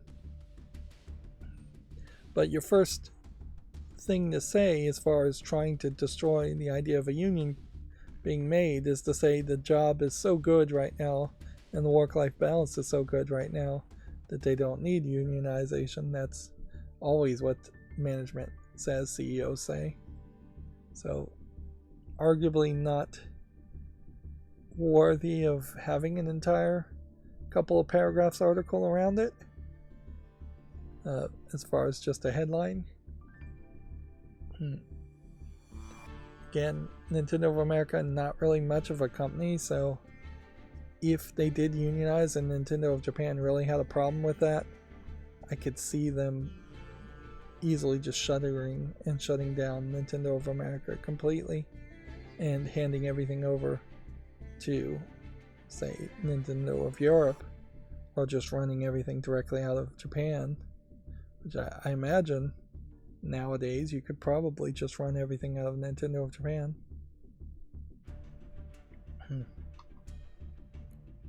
Alright, and so then that's going to bring me to the fall list cleanup, so that's finally going to put me in a position where the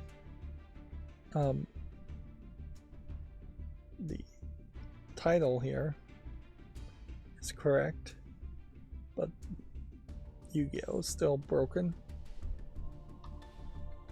Alright, so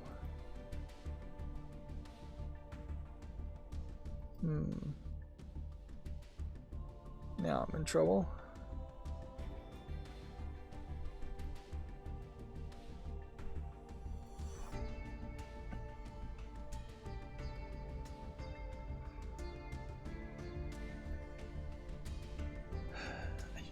My marker I should have kept because the tabs are jumping all over the place. So I guess all I can do here is look at something like this and assume I've already made a YouTube short on it and then move on. And then this is just jumping me all over the place again. I'm just gonna do this for like 10 tabs.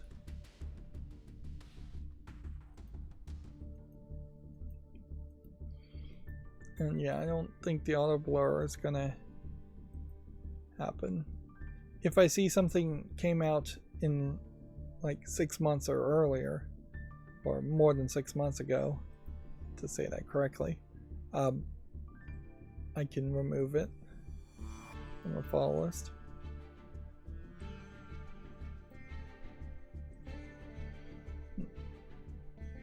Doing things live has caused a whole problem here. Honestly, I think we're really approaching a point where the solution of installing a new plugin made it so much worse. It's probably worth it just to uninstall the plugin and go back to the way it was. See, I just don't get what's going on here. Anyways, I'm looking at a tab, I click the X button, and then it jumps back all the way to the first non-pinned tab on the left.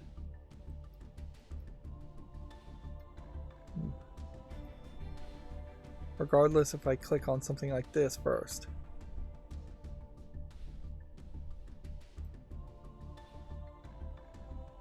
See, and now I closed that one and then it took me to the tab on the right of the tab I had clicked before the tab I clicked.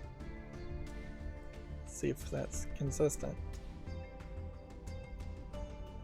Gunsmith Simulator still in early access. This time I'm going to click the tab, and so that is consistent when I click the tab X button at the top. So then this time I'm going to click the middle mouse button, and that's consistent too. So the way it's labeling things is consistent. I just don't understand how it's labeling things. Somewhat consistent. It seems like it's always to the right of the last thing that was clicked on. Is this a multiplayer game? No. So Guilt is being very well received. We'll put that on the wish list.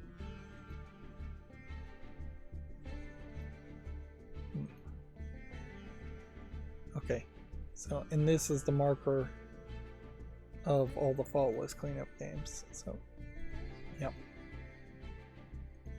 that worked for me. Good. So I'm going to leave this tab here, and now we're going to look at all the new games and see if I can turn on auto blur back, because that's going to be needed.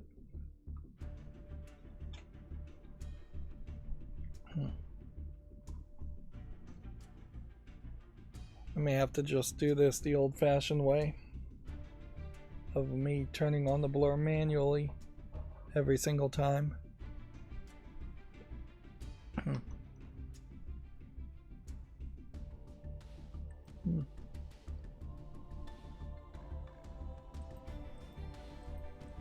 So this doesn't look like anything. See, I just don't get why it's going left at that point though. This looks like it might be something.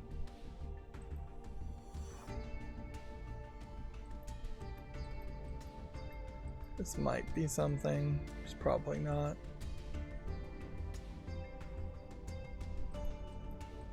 Island Hopper doesn't look like anything.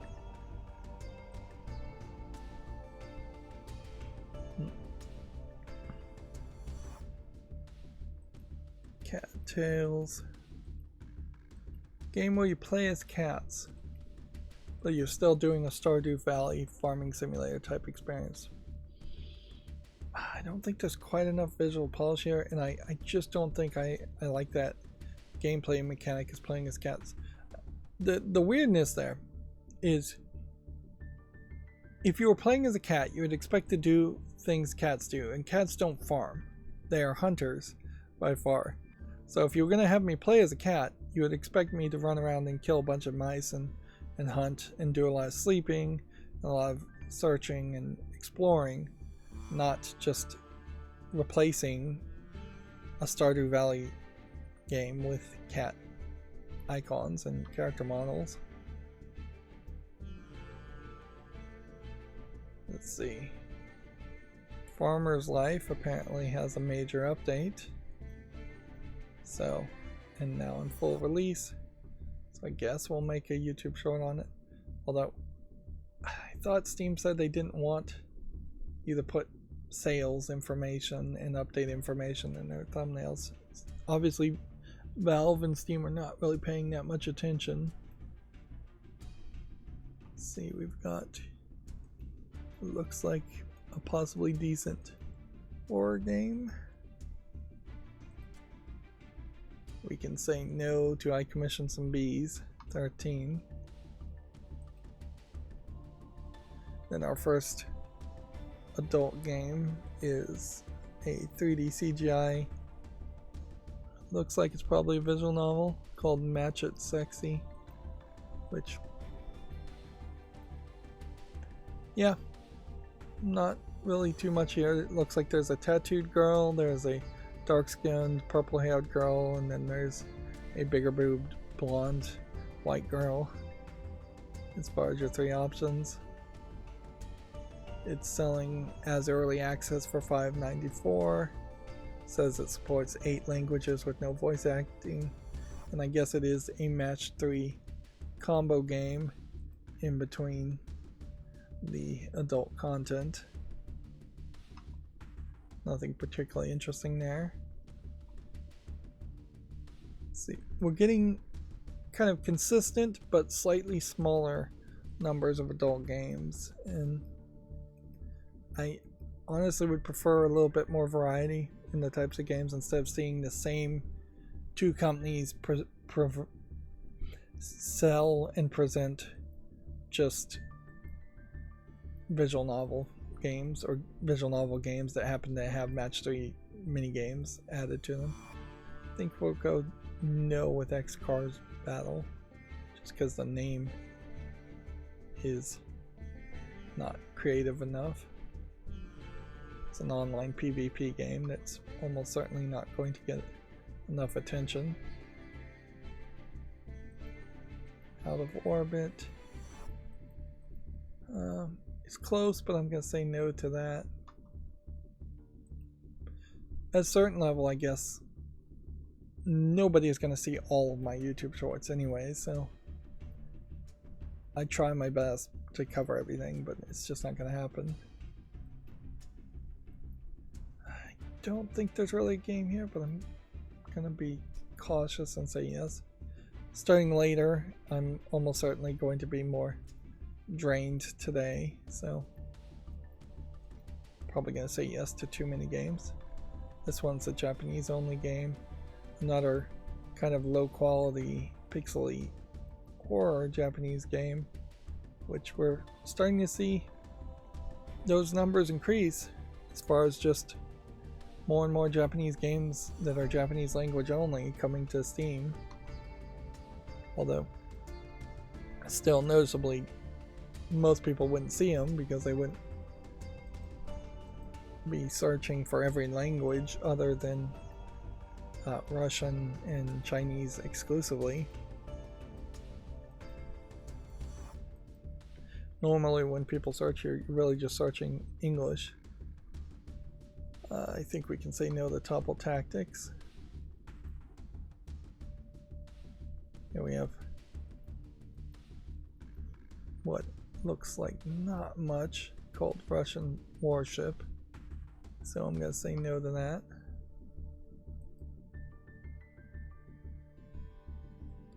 Titanic 2. Doesn't look visually polished enough.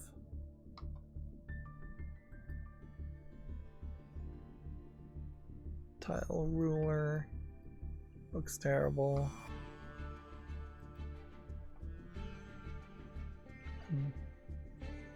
We have a game called Black Spire that looks like it's a mobile game port, but I'll give it a chance.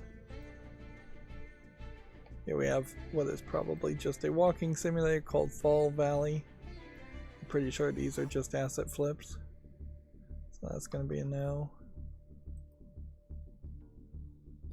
Robo Blaster looks like a very poor clone of Robotron 2046. Like, even the original Robotron I think looked better than this did. So that's going to be a no. We have a platforming puzzle game, it says, called Tracks of Arcana. Give that a chance. We have a game called Blood Red, which I probably shouldn't give a chance to, but I'm going to. I'm hoping we burn through games fairly quickly today. Spell Slinging Tower Defense. No. Neon Power Up. No. I guess maybe what needs to happen here is when I click on the middle mouse button, I always want to go to the right. But I want to open new tabs and go to the new tabs on the left. Inherently making a system where you have to deal with the tab you just opened before moving on. Which that's the funny thing about software, is a lot of it really is just a case of forcing humans to do the right thing, even if their instinct is not to do the right thing, or convincing humans that the right thing is the thing you're doing. So this is several different types of puzzle games all together. I guess I'll make a YouTube short on that. Dead Signal. I think we can say no to that.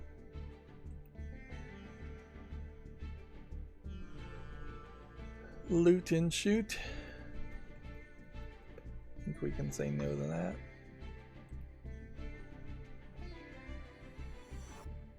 Fears to Fathom. Ironbark Lookout. Might be something, so I'll give it a chance. And then here we have a game, adult game called Aura, A-U-R-A, hentai cards. Although weirdly, it seems to me like there's a lockpicking minigame also. So it's 2D, bright, colorful anime girls. And then there's a slide puzzle aspect here, and there's cards, and it looks like there may be at least 3 currencies, if not a lot more.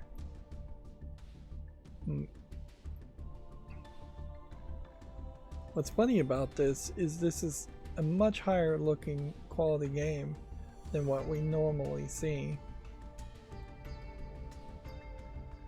So it really is a game I'm gonna have to put on the fall list just to see if it stays on Steam, or if for some reason it gets kicked off. It's already got 47 reviews and the 97% positive.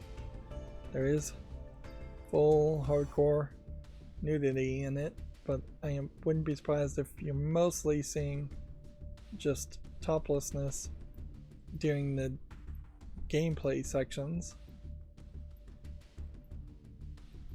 But maybe not. Nope. I was wrong about that. That's one of the weird things about Tinkafuma, is because it's selling itself in countries where the lower half has to be censored, it focuses way too much on boobs. This game is selling Aurora hentai cards for $8.49. It's English and Russian single player, which might mean that there really isn't that much of a game there. And inherently, I guess that is kind of the problem too. It says there's 12 girls in it. I wouldn't be surprised if this is the kind of thing that they would have wanted to make more of a game as service and just added more content to in the long run.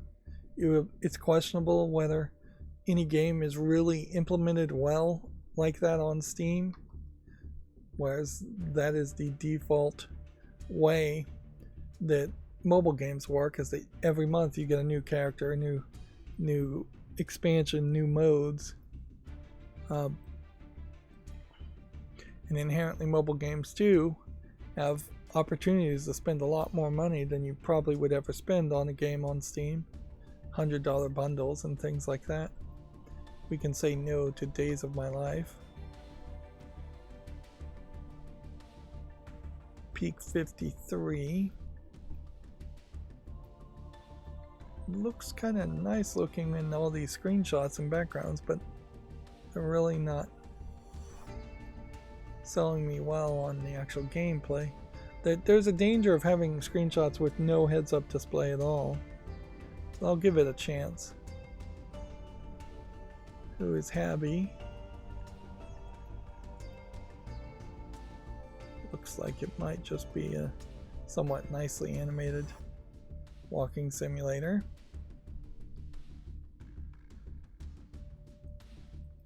Logic cubes. Might be something, probably not. Here we have another adult games.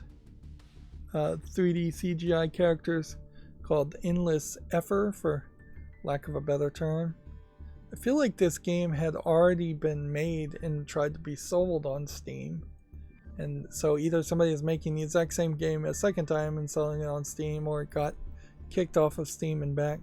It's a weird asset flipped Endless Runner, with the only weird thing that the Endless Runner characters are naked and they're running towards these different colored gems to collect. The game is $6.79, claims to support 6 languages. Yep. Almost certainly it's a weird thing where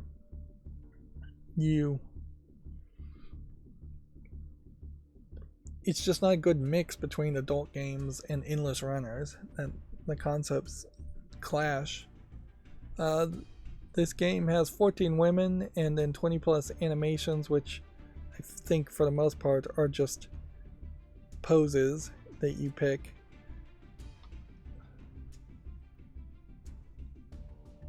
Let's see, next game we have is called Into the Dungeon, which looks like a card-based game, but not quite enough polish here on the characters to say yes to, so I'm going to say no.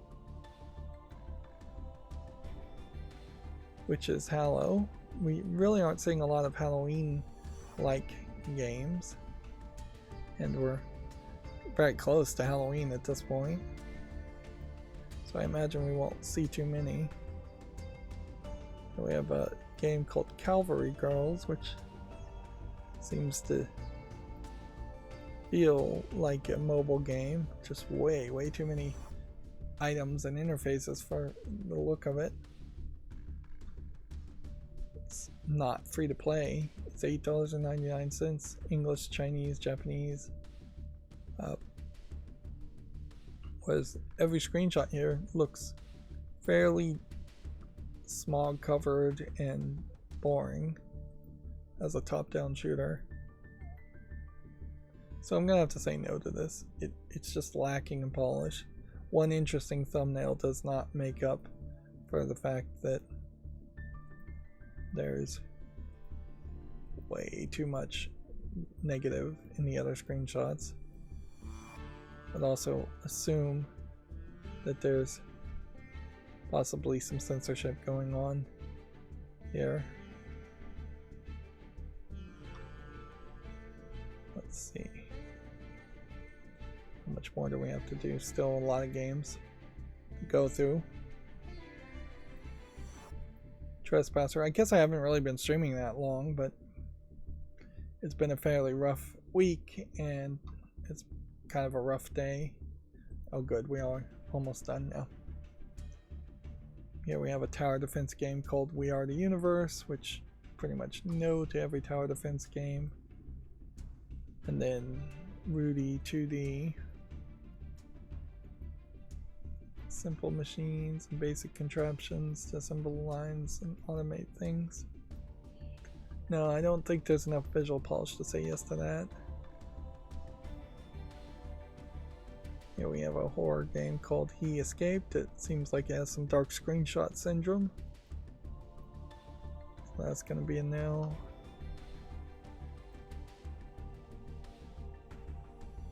Then we have Purple Place Classic Games, which I think can be a no.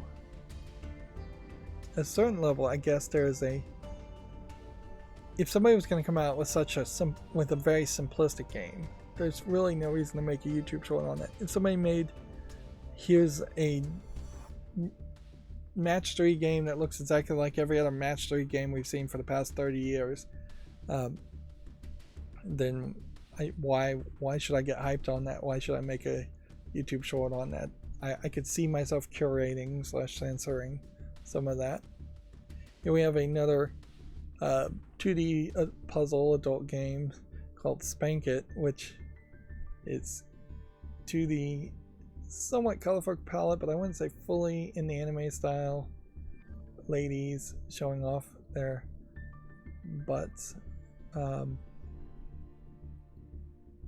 Yeah, that's pretty much it. There's actually kind of a lack of butt worship, for lack of a better term, on Steam as far as adult contents. You do see big butts, but there's not a big focus solely on it. Spank It is $1.19 in English only. It's probably about 5 minutes of content if I was to guess. You always run into the question there if they properly licensed those pictures or if they just downloaded them off the internet. This game ARG might be something, so I'll give it a chance. Astronauters. I think we can say no to that. Not really even having high expectations for games for the next couple of months, since it's either going to be a AAA game that we've already heard about and already been announced, or it's going to be something competing against a AAA game foolishly. Just a couple more games. Drift Survivor doesn't look particularly unique amongst the Survivor clones. Actually, we've had kind of a high number of adult games this Friday, which maybe is an indication of bundling. Like, we really had only been seeing 1 or 2, maybe 3 or 4 on Monday and Wednesday. And so now we have another 2D, somewhat colorful anime girls game called Ghost Girl Gushy Triple XL Edition. You have a lady with very big boobs, and there's a lot of emphasis on that nipple piercings. I'm trying to figure out if it's just a straight visual novel. I think it is. And that's a weird part too, is that there just aren't that many adult visual novels that are put in the adult section on Steam. Ghost Girl Gushy Triple XL Edition is $9.59. It has Japanese full audio and English full audio claims and Chinese full audio, which that is quite the effort.